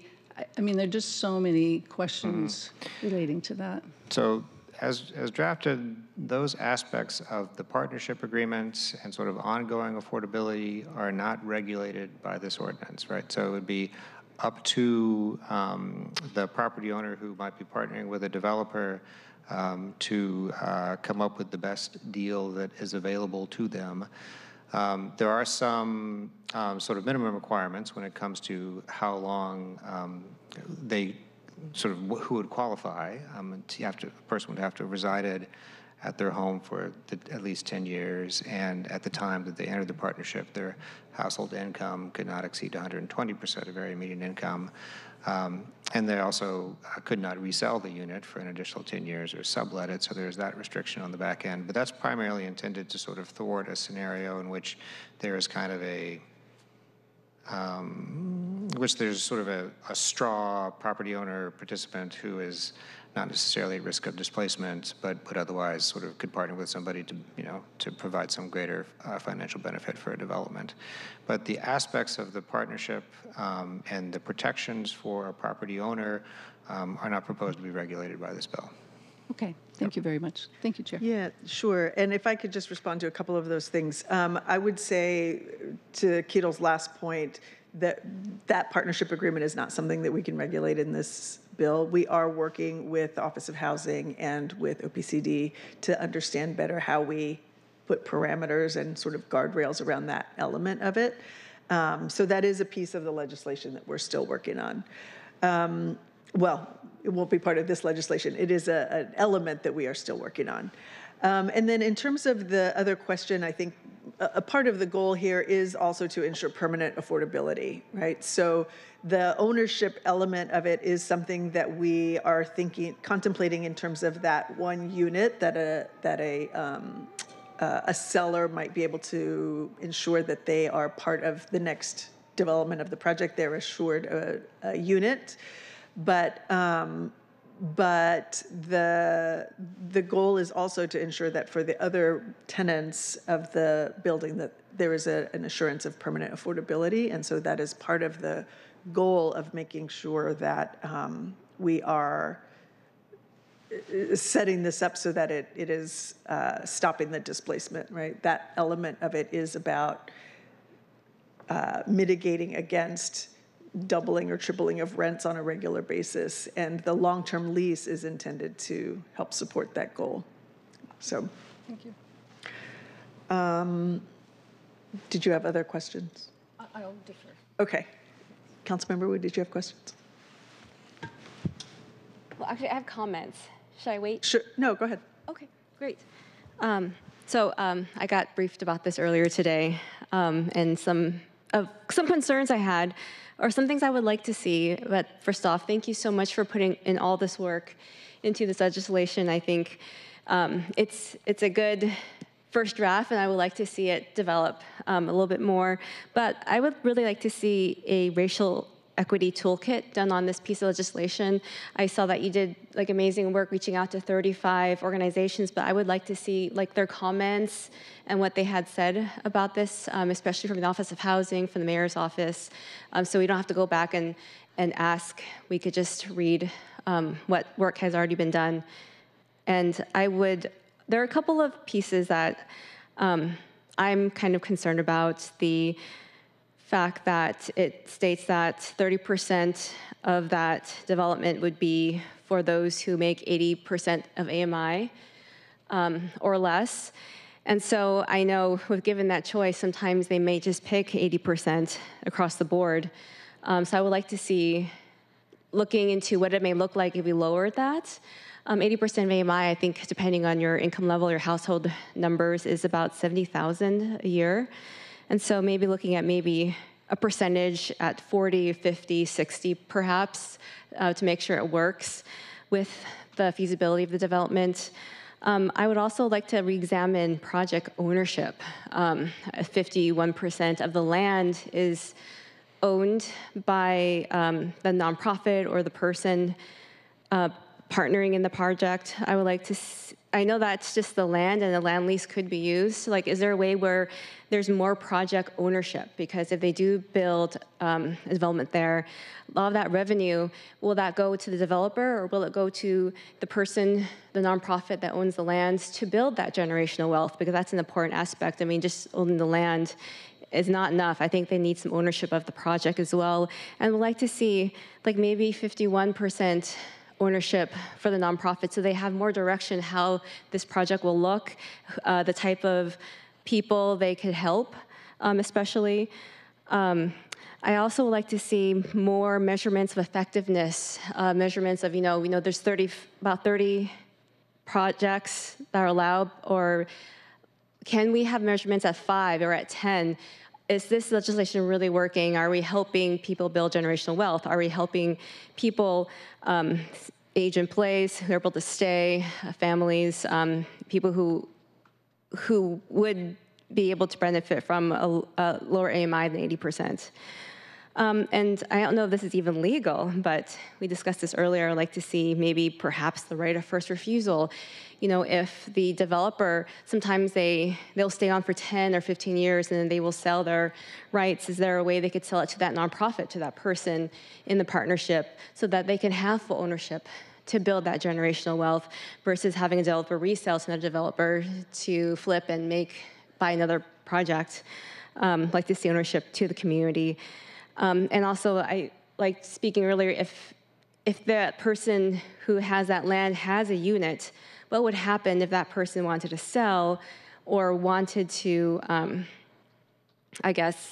or wanted to pass it down to their heirs? Like, what would that look like if the heirs wanted to sell? Would it go to the developer to buy that land? How would we retain it in community, basically? And I would want to, go to organizations like the Black Legacy Homeowners, SCIPTA, other organizations, see what they thought about this. I know you've probably already done that work, but wanted to see what they had to say, as well as, people who are really concerned about the environment who spoke earlier, and small landowners to see what they think about this and see if there's a way we could work it so that we have a really good piece of legislation here. But basically, I would also want to see that, make sure there aren't any loopholes that, big developers can take advantage of in trying to, with this. And I think I would need more time to examine this. But I think this is a great starting point. But examining those couple of points would be really helpful for me. Thank you.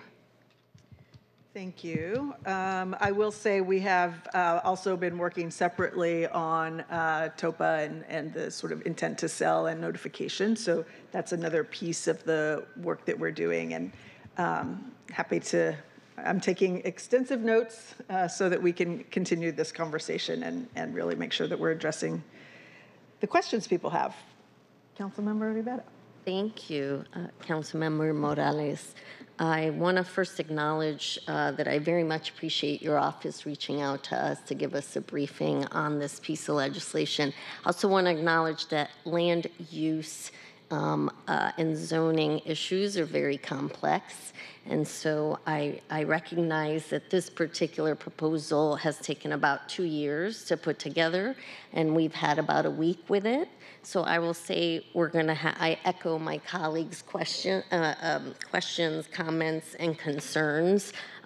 We definitely need more time with this proposal, and I know we've been working with central staff on some of those questions this past week, and we will continue to do so. In addition to the similar concerns and questions that both of my colleagues, Councilmember Moore and Wu, have, I'm also thinking that, you know, and this was briefly touched upon, but OPCD does have some other programs that are trying to address equity and equitable development, like the Equitable Development Initiative and also the Strategic Investment Fund. And I like to hear more about the intersectionality of those programs with this now third proposal that is very similar, at least in intent and intention, to the other programs. And then I have a question about the fact that currently we have some other zoning and land use laws on the books, like MHA and MFTE, and I'm wondering if because this was given as an example earlier in the week when we were getting briefed on this, if a community organization owns a piece of land, they want to develop housing, and then they would partner with either a not-for-profit or for-profit to actually build the development. There's nothing currently that would prohibit that organization from leasing the land, since they currently own it, to a developer to develop it. And the developer has access to MFTE, I believe. So, Keto, can you talk a little bit about whether that's a possibility? I actually admittedly don't know how MFTE works. I know the most basic way it works, but not extensively. And is it available throughout the city, for instance? Yeah, so you all will have the opportunity to make policy decisions about the next iteration of the multifamily tax exemption program this year, becoming to Councilmember Moore's committee, I believe. But generally, the way the multifamily tax exemption program works is that in exchange for providing a certain number of units at different levels of affordability, a developer gets, or property owner gets, a 12-year exemption on the residential improvement value of a new building. So if it's a new mixed-use building, that property tax exemption applies to all the residential improvement value. Wouldn't apply to, say, if there was a restaurant on the ground floor, that wouldn't be exempt. It's an opt-out program. So if a developer chooses at year 3 to opt out of the program, they can opt out of the program, and they would begin paying property taxes at that point. The way so it is in some ways a separate program. You asked where it applies. It applies in most areas of the city where residential development is allowed. It used to be a little bit more targeted, but now it applies more broadly. In terms of the intersection of the MFTE program and the land use code, definitely the availability of property tax exemptions is something that developers consider when making development decisions. It is in some ways a way to mitigate against the risk of future property tax increases through levy lid lifts and things like that. But there are some specific intersections in the code, and one is with the mandatory housing affordability program. We don't let MHA units, if they are performance units, count as your MFTE units. There can't be any other subsidy involved with those units. They have to be standalone units. So that's one of the places where there is kind of an intersection with MHA and MFTE, and that we don't allow that kind of cross-subsidy. But for this particular project, if I'm a community organization, I have, well, let's say SIF, because I know that some of those there's 6 projects out of this Strategic Investment Fund. I know at least one of them, a community organization, got funds to buy a piece of land, and now presumably this organization could work with a for-profit or nonprofit developer as the example you gave us earlier in the week, Keto, could they not, instead of having to create this new piece of legislation, could they not currently, now that they own the property, lease it to a developer who will develop on the property, and thereby they would get benefit, they being the community organization? Well, yeah, and not knowing the sort of the particulars about that transaction, I don't know if there was a city property, if when it was conveyed, there was some sort of restriction about sort of how it may be used at some point in the future. But assuming that there is not, they could potentially lease that land to a for-profit developer. There would be some kind of partnership agreement with that for-profit developer, and that developer could develop the property subject to the requirements about affordability that are in the proposal now, and however they may change. So that is one example of a potential partnership. Sort of, I think what's generally envisioned is that sort of when that development is happening, if it's an organization that is a qualifying organization that doesn't have a lot of experience with development and want to sort of build that capacity within their organization, then presumably they would structure the partnership agreement so that they gain that capacity through that partnership with the developer. So the difference being that they would own part of that, whatever is built, versus they're always, in my example, they're leasing the property to the developer, so they would still own the land. Right. So they could do that now. You don't need this legislation for that scenario. In this particular legislation, they would co-own the whatever development got put up. Yeah, I mean, the only sort of the advantage to developing under the pilot would be that they would be able to build more, right? So there would be more of an incentive for a for-profit developer to try to come up with a partnership agreement with SIF, so that in a way that benefits SIF, because SIF would have the leverage by virtue of this pilot program and the ability to potentially participate in it to get some potentially better partnership agreement that they might otherwise be able to get. Although we can't control the partnership agreement because we don't provide any help to the community property owner in their I guess I'll say one of my concerns is the property owner. We're not providing legal assistance in how they structure their agreement with the for-profit or nonprofit developer. And so, you know, we can't control for what kind of deal they get. That will have an impact on how fruitful it is for that community organization. So or landowner. Correct, yeah. So as with the owner unit incentive here too, the bill doesn't sort of purport to regulate what those partnerships look like. It would be sort of up to those two contracting parties to sort of figure out what works best for them. I guess I'll just say, a comment is that that's of concern just because these are property owners that don't have the experience. That's why the legislation is being contemplated to begin with. And so I guess I'll just flag unintended consequences if we do something like this without accounting for on the back end. How do we, help ensure that it is very much what it is intended to be, which is long-term community wealth building and benefits for the underserved landowner, if you will. Great, thank you. Okay, very fruitful conversation. Thank you. This is not the end of the discussion. As Keto mentioned, we do have a hearing scheduled for February 21st. In the meantime, happy to continue the conversation and continue digging into the concerns that were raised today, as well as reaching out to other partners and community organizations to make sure that we are including the perspectives that were raised here. I want to thank our partners here for sharing, and we will continue the discussion. Thank you very much.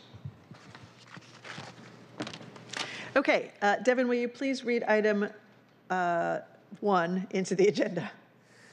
Agenda item 1, 2024 Office of Planning and Community Development Work Plan presentation for briefing and discussion. Thank you.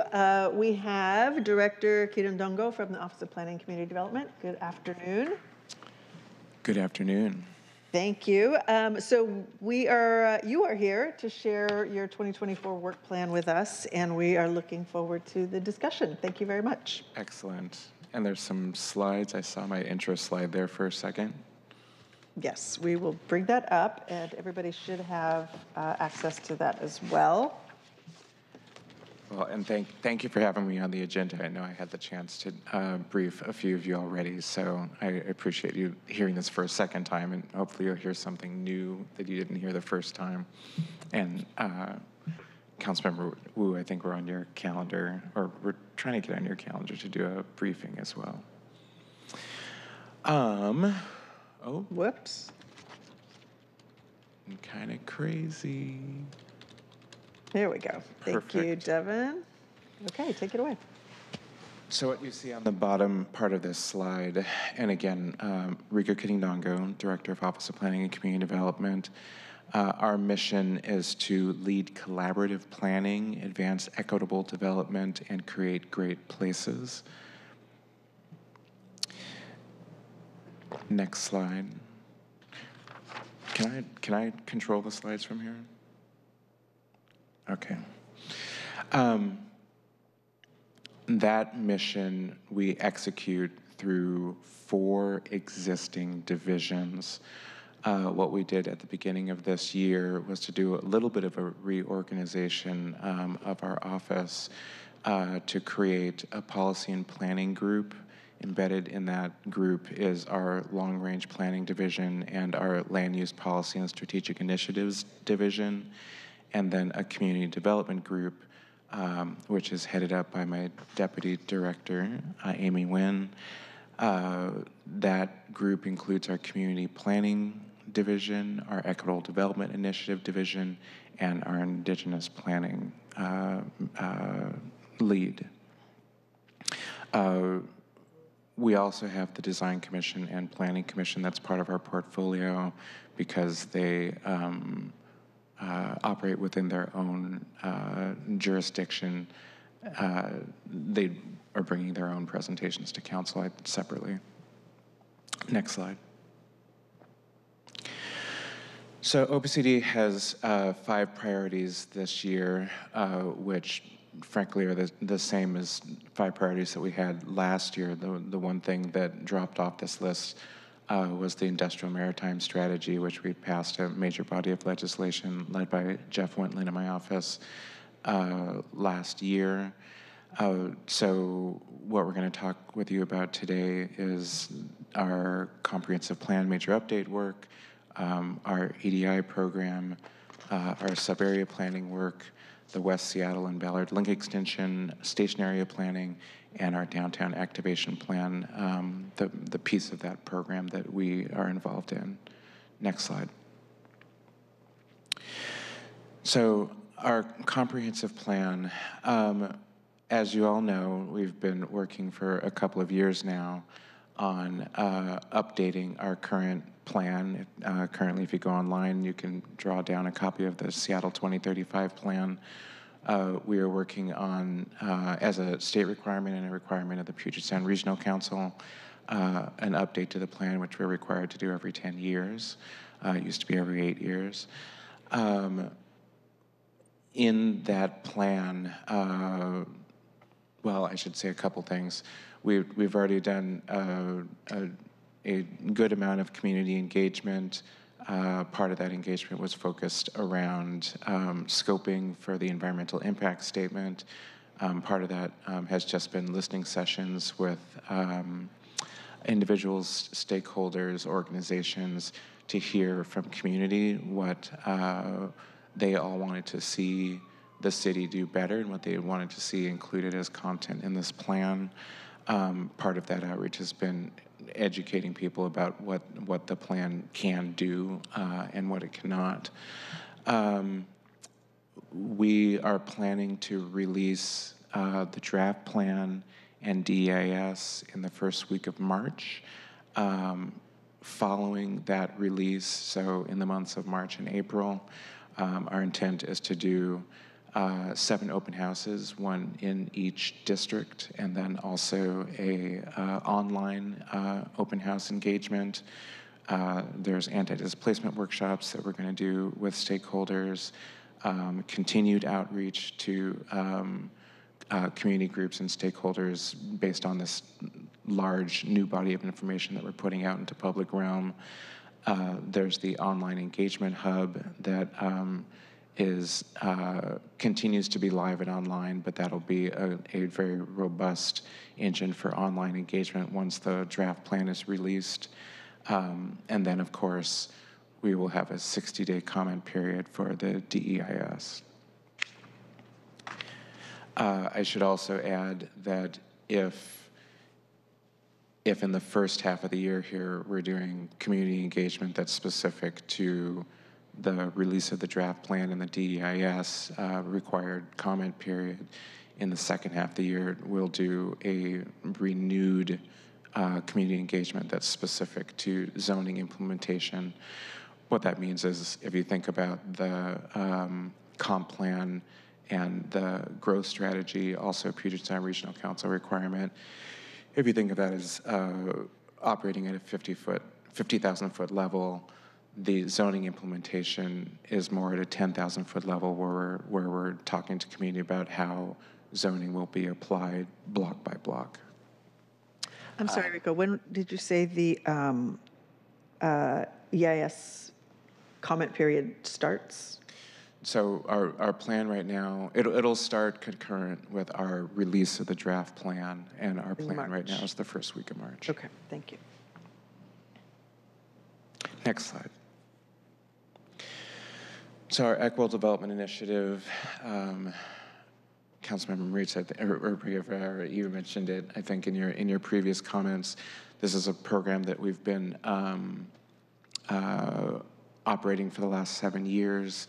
It began as a $5 million program in year 1. It is currently in the budget for $25 million this year. Our plan with the EDI Advisory Board is to do some vision and planning activities in the first half of the year. We're talking about what an EDI 2.0 looks like. What that means for us is looking at the success of the program to date. What can we do to be more intentional about our investments? How can those investments be cross-coordinated with other investments at the city, including Office of Housing, including our utilities, including SDOT? And then also, how can our EDI work influence more of our policy work at the city? So the EDZ proposal that you just were in conversation about, that's an example of how we're putting that into action currently. The EDZ legislation that we passed last year, and then what's being contemplated currently, but we want to do that in other areas of our work in collaboration with other departments. Next slide.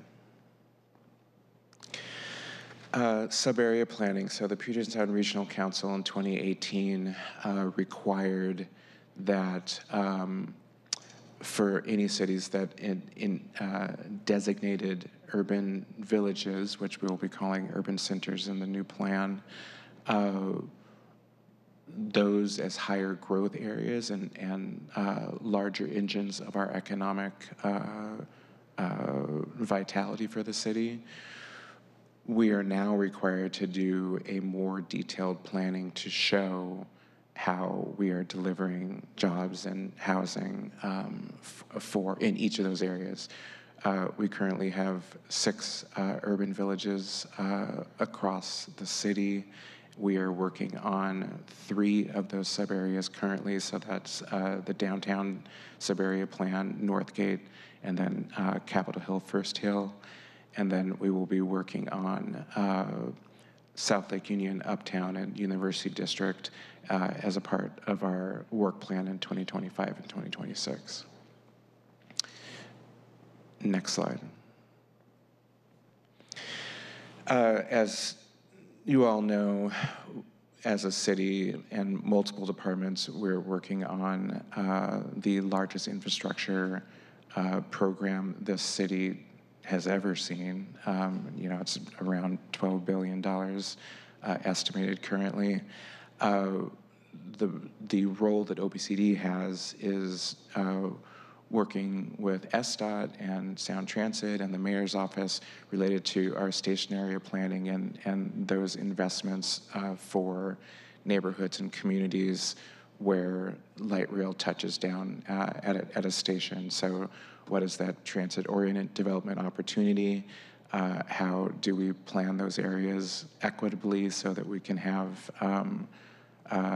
not-for-profit community BIPOC partners that are part of the developments that happen at each of those site locations, both on the commercial side and housing and in the public realm.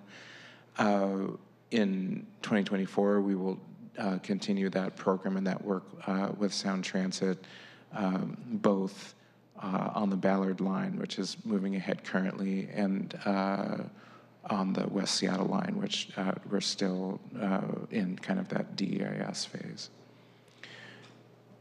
Next slide. So the mayor's downtown activation plan, as you know, is looking at the heavy lift of how do we create a more vibrant and vital downtown environment. For our office, you know, we sit as a member office on the DAP sub-cabinet, which is a half dozen of departments that are cross-coordinating our efforts toward that in the mission of the sub-cabinet. A bunch of the things we are working on right now, and this is this work that you see on the screen on the right-hand side of the page is being led by our land use and strategic initiatives division. The Wasca site and Pier 48, Wasca represents the five blocks of currently undeveloped property immediately across the street from the stadiums. This was the laydown site while the tunnel was being constructed by WashDOT. We set aside that land area to do a master plan at a later date after the industrial and maritime strategy work. We're leaning into that work now in partnership with WashDOT and working with OSE, Office of Sustainability and Environment, with C40, which is an international organization focused on reduction of climate footprint in cities across the world. They do an international competition every other year to identify sites where there are great opportunities to do development projects, have them be public-private partnerships, and be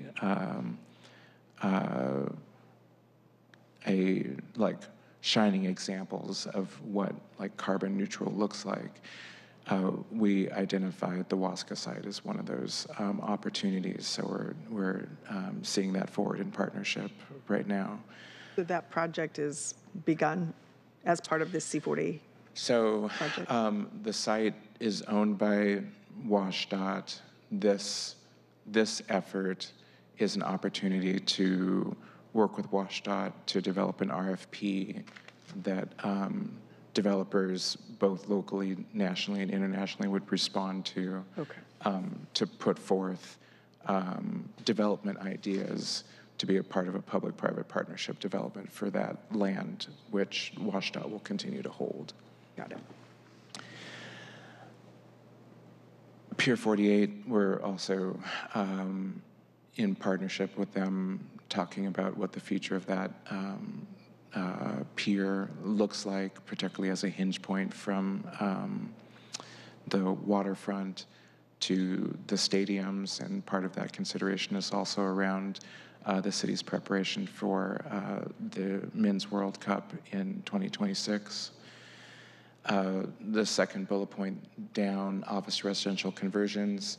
Last May, we held the mayor held a reception for 12 development proposals, real sites across the city that existing building owners and development teams were proposing if we were to convert this existing downtown office into a residential property.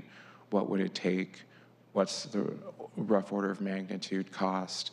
And then what are the impediments that were in the way of that being a successful project?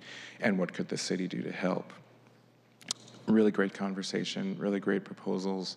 We are currently working with a number of those development teams to try to take the next step forward in getting from concept to permit application. So very excited about that work. King County Civic Master Plan. Dow Constantine just did a really great presentation at the UW campus at the Hub, talking about King County's vision for the existing campus, which is 8-block area, 8 buildings, immediately adjacent to us here now. And then also their vision for a South Campus and a new jail in Soto and South Downtown. So we are just beginning conversations about what the opportunities are there for development, for mixed use, for housing, for public realm. A lot for us to talk about. South Downtown Vision Planning and Coordination. So the King County Master Plan is one of 11 projects that OPCD and the mayor's office have identified as of interest in South Downtown that we want to kind of be a part of weaving together for a greater public benefit. So more on that as we kind of develop that plan and vision. The station area planning and the 2 stations, North and South CID, that are being contemplated is also a part of that work and that consideration. ULI 3rd Avenue Technical Assistance Panel, which we changed from a technical assistance panel to a forum. Actually, that's where I just came from right before council session today. We pulled together community stakeholders, King County Metro, the Downtown Seattle Association, SDOT, OPCD, OED, to have a conversation about how do we take what really, in a lot of ways, is the front door of the city. If you're coming from the airport, getting on Link Light Rail, and you come downtown, when you come up to get a connection on the bus or go to your hotel, oftentimes the first thing that you're going to experience is 3rd Avenue. We need to make that environment better. And so we are starting a conversation right now about what are the resources we need to bring to bear interdepartmentally and interagency and in public-private partnership to realize a greater vision for that space, both as a kind of a neighborhood, a district, but also a transportation facility. Downtown sub-area plan, I mentioned that in the previous slide. This is part of our sub-area plan work, so that's work that will continue through the end of this year.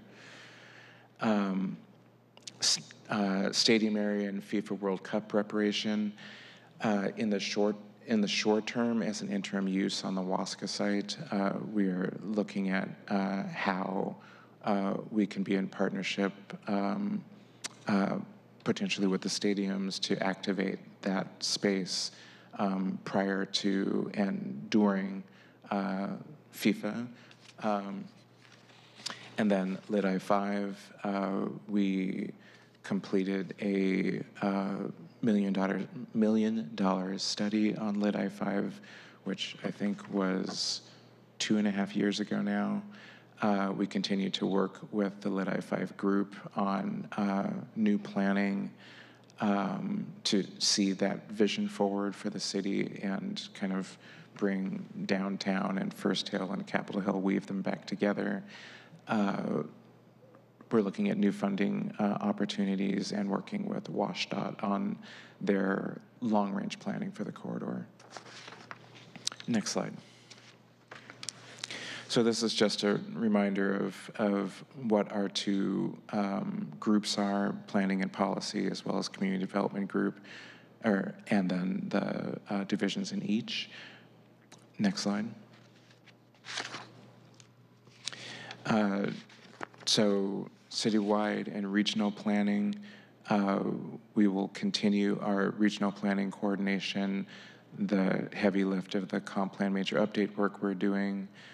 We also have comp plan annual amendments that we execute every year. And then we're also working in partnership with Office of Sustainability and Environment on climate change and resilience planning for the city. Under our land use policy and strategic initiatives, we have housed the Downtown Activation Plan, our comprehensive plan zoning implementation, our equitable development zoning work, as well as our strategic housing policy development. Next slide. Our area planning work, we have the sub-area plan portfolio, as well as station area planning, Reconnect South Park. We have our federal funding that we are continuing to effort there, as well as the Duwamish Valley program, and our ongoing collaboration with Department of Neighborhoods on the CID core team. And then community investments, the EDI program, which I already discussed. We also have a group looking at equitable developments and community partnerships related to equitable transit-oriented development. We co-lead with the Capital Budget Office, the Capital Subcabinet, and our role there is to help look at how we reach greater outcomes in cross-coordinating our investments across all of our capital departments. We continue to shepherd our Indigenous Seattle program through OPCD, as well as the leadership that's provided by Tim Lehman, who's our Indigenous planner in the office. And then we also have coordination with the county that I mentioned before, as well as philanthropy. And I think that's my last slide. All right, is that it, Rika? That's all you're doing? That's all you're doing in the city, for the city. Okay. Director Kidendongo, my apologies. Thank you. I just wanted to flag a couple of things that we are tracking. Obviously, the comprehensive plan is a huge body of work that we will have to do this year. We are behind, as everyone has noted. And so, to the extent that the community engagement, sort of round 2 of community engagement is happening, I'm assuming that's this summer? It'll start in March. In March. And then, so we will want to make sure that we're providing as much opportunity as possible to, for me in my district, to make sure that folks have the opportunity to weigh in and to understand what this process is, and to engage and understand it. And so that those open houses will be, the information about that will be made available. Yes, and we will coordinate with each of your offices to make sure that the open houses happen at a time that works for your calendars. In terms of the reorganization, I think it makes a lot of sense to me that you have sort of a policy group and a community development group. Obviously, as a neighborhood planner, the community planning and the EDI work is really important. That, for those who don't know, that really came out of communities of color organizing 10-ish years ago to really have a place for community-led development to take place and to have the capacity building tools and resources available to them. Yeah, exactly. And it was a direct outcome of the community engagement the last time that we were doing a comprehensive plan major update and a strategy for anti-displacement. So that is, if you don't know already, a very important part of my priorities for the work that this department does, because so much of the work that happens in that division is directly connected to our anti-displacement strategies, and those really affect particularly District 2 and District 3. So happy to continue working on that. The last thing I wanted to say, and then if colleagues have questions about anything, I'm happy to hand it off, is that my understanding is that the DEIS for the Sound Transit proposals will be out at the end of this year. That sounds right. I should have that, and that sounds right. I will confirm that. I do have, my office has quarterly meetings with Sound Transit about everything light rail related in the district, and this is absolutely a priority to make sure that we're dealing with that and getting another round of community engagement on that as well. And just a point of clarification, that's for West Seattle. Right, sorry. And then the last thing I will say is I will quibble with you about 3rd Avenue being the front door to the city. If you're talking about light rail and you're coming from the airport, Rainier Beach is actually the front door to the city, particularly since that's at ground level and you can see all of the beautiful neighborhood as you're coming into town. But that notwithstanding, I'm glad that this work is proceeding, and really you've got a very full plate this year, which means that we will be very busy in this committee. And as we are moving through the year, I really encourage my colleagues to take advantage of our central staff, who are the policy experts and have an incredible amount of institutional memory for us. And the department itself will also be able to provide a lot of support as we're grappling with these issues. Any questions from my colleagues? Just a comment about the importance of the comp plan. This is the 20-year comp plan. There are times throughout in between those 20 years where we look at comp plan and do minor amendments. This is a huge one of our, and it is by law that we have to do this every 20 years. And so to that point, I want to make sure that we have the robust engagement, because the entire city cares about the comp plan. Every single district, every single neighborhood in every single district, every single community member. And I want to make sure that the needs of community are incorporated into the comp plan. This is really, I think, one of the most important pieces because of its longevity, and notwithstanding the fact that every so often we have an opportunity to make an amendment, this is like the big one. So just underscoring the importance of that, and then just saying that our office is available to work with OPCD, central staff, obviously, and the mayor's office to make sure that we are doing this well, and that we get back on track time-wise as much as we can. So we're here to assist. We are working very hard to ensure that all of the comments that we receive from community, that we're doing the rubric work to take comment input and have that directly inform policy recommendations and components of the plan. And I mean, as you know, the plan is extremely thick, so that's a very complicated process. And underscoring the equitable components, development and otherwise, to really be included in the plan, because oftentimes we do things outside of the plan, and I think we owe it to community and for the sake of equity to make sure it is in the plan, because we know that this is the, like I said earlier, the big plan, and we want to make sure our communities our diverse communities are not being left out, if you will. I think that's a really good point. I think as a point of clarification, I would add, and I think that you placed a good framework around this, we are required to do this update, the major update, once every 10 years, and then we do these smaller policy revisions and adjustments on an annual basis.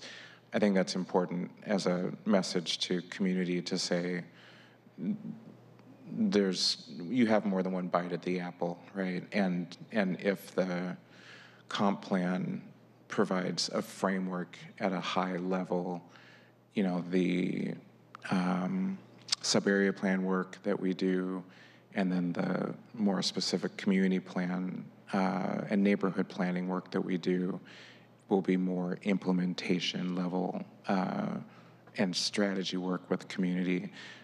We can't pack it all, that level of detail, all into the comp plan, but we want to make sure that we, in terms of a policy framework, we don't leave out any large considerations that then prevent us from doing things when we're down at a tactical level trying to execute programs. Correct. Thank you. Of course. Thank you, Director May. I just wanted to ask a brief update. You noted the 2024 priorities list the Northgate sub-area plan and engagement process. I was wondering if you might have an update on that.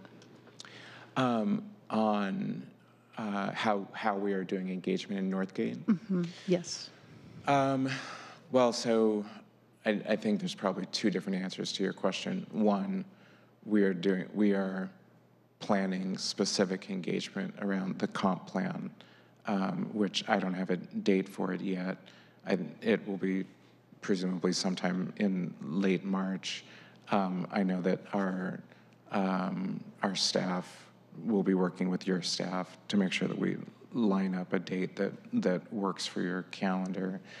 I think that we sent a package of information to your office just about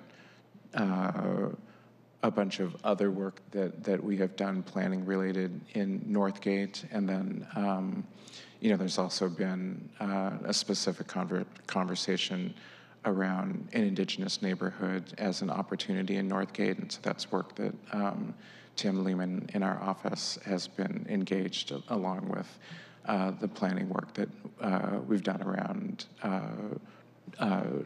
Northgate sub-area planning.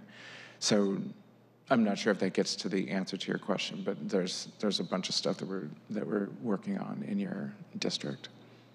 Okay. If we could just be sure that people are reaching out to my office, as you said they are, but I want to make sure we're staying in conversation. Yep. Kept apprised. Thank you so much. Definitely. Councilmember Wu. Thank you. Thank you for your presentation. I have two questions. The first one involving the comprehensive plan. When you do this community outreach, what report back do you have towards council? Will you list the organizations? Yeah, that's a great question. So I believe that we are coming back to this committee in a couple of weeks or next month to do a Comp Plan 101 presentation. And in that presentation, we'll provide you a list of all of the organizations that we've reached out to so far. I would also say that if you go online to our OPCD city website, you can go to the Comp Plan Major Update link and go to a link that has a list of all of our deliverables so far. What that will include is a phase 1 report that talks about the community engagement we did during the scoping phase for the EIS, and then some of our more general community engagement we had done at the time. And this was last year. We had a series of open houses. It'll also document our stakeholder engagement. And then we also entered into contracts with 7 community organization partners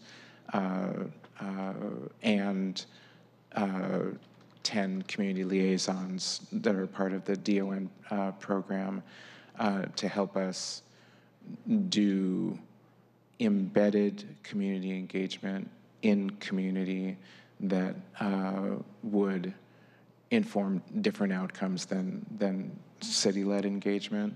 So what you'll also see online, and we can send you links directly via email as well, what you'll see is 7 reports from each of the CBOs regarding the community engagement that was done. So that'll give you a good feel for the breadth of the work that we've done already.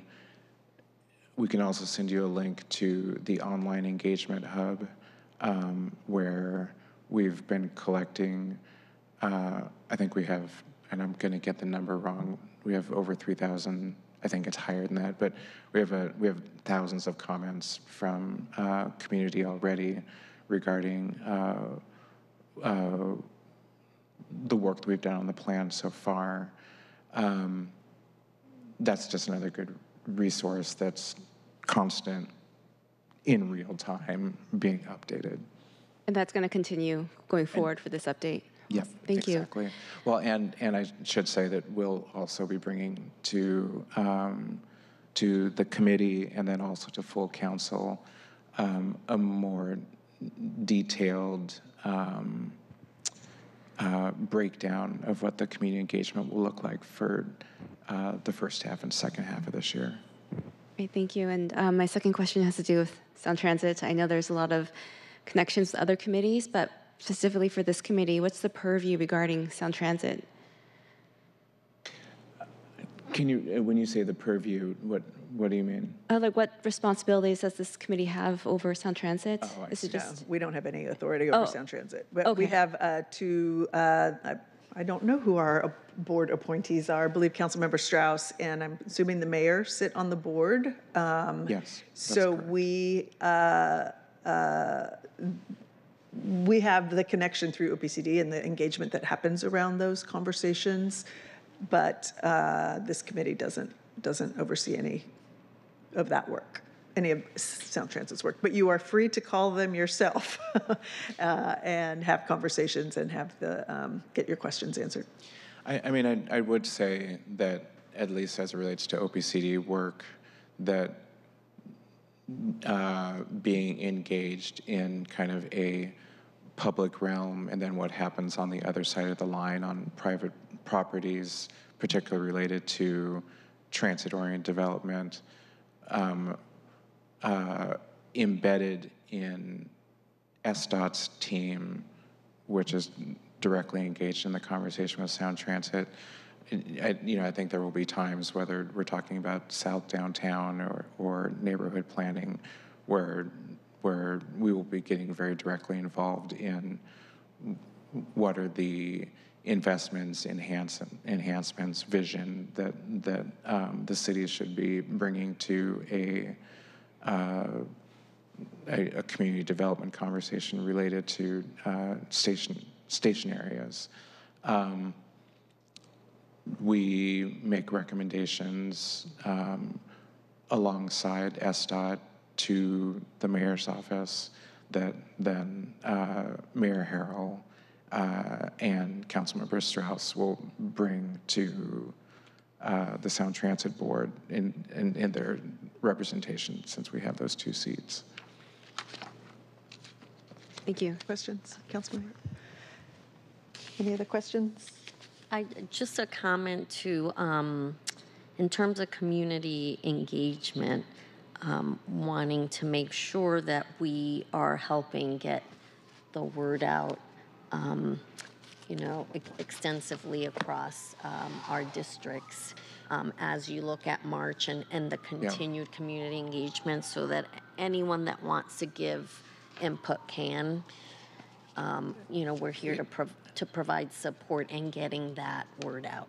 Yeah, no, again, that's a very good point. We will be putting together kind of a community engagement package of information so that you'll know what the resources are that you can use as stakeholders or your constituents reach out to you. Yeah. That'll be some online resources where they can find the plan, how they can provide input, and also, of course, the And we'll have face-to-face newsletters engagement. that we send out to our constituencies, for instance, and there are a lot of opportunities to get the word out and make sure no one feels left behind as you all are moving forward in the planning phase of this next big iteration of the comp plan. Well, we appreciate the help in getting the word out because we want to make sure that everybody feels like they have a place to get involved. Great. Okay, thank you very much for spending so much time with us. Really appreciate it and look forward to all the work we have to do this year. So thank you. Okay, colleagues, well, thank you very much. Thanks for hanging in there a little late with us.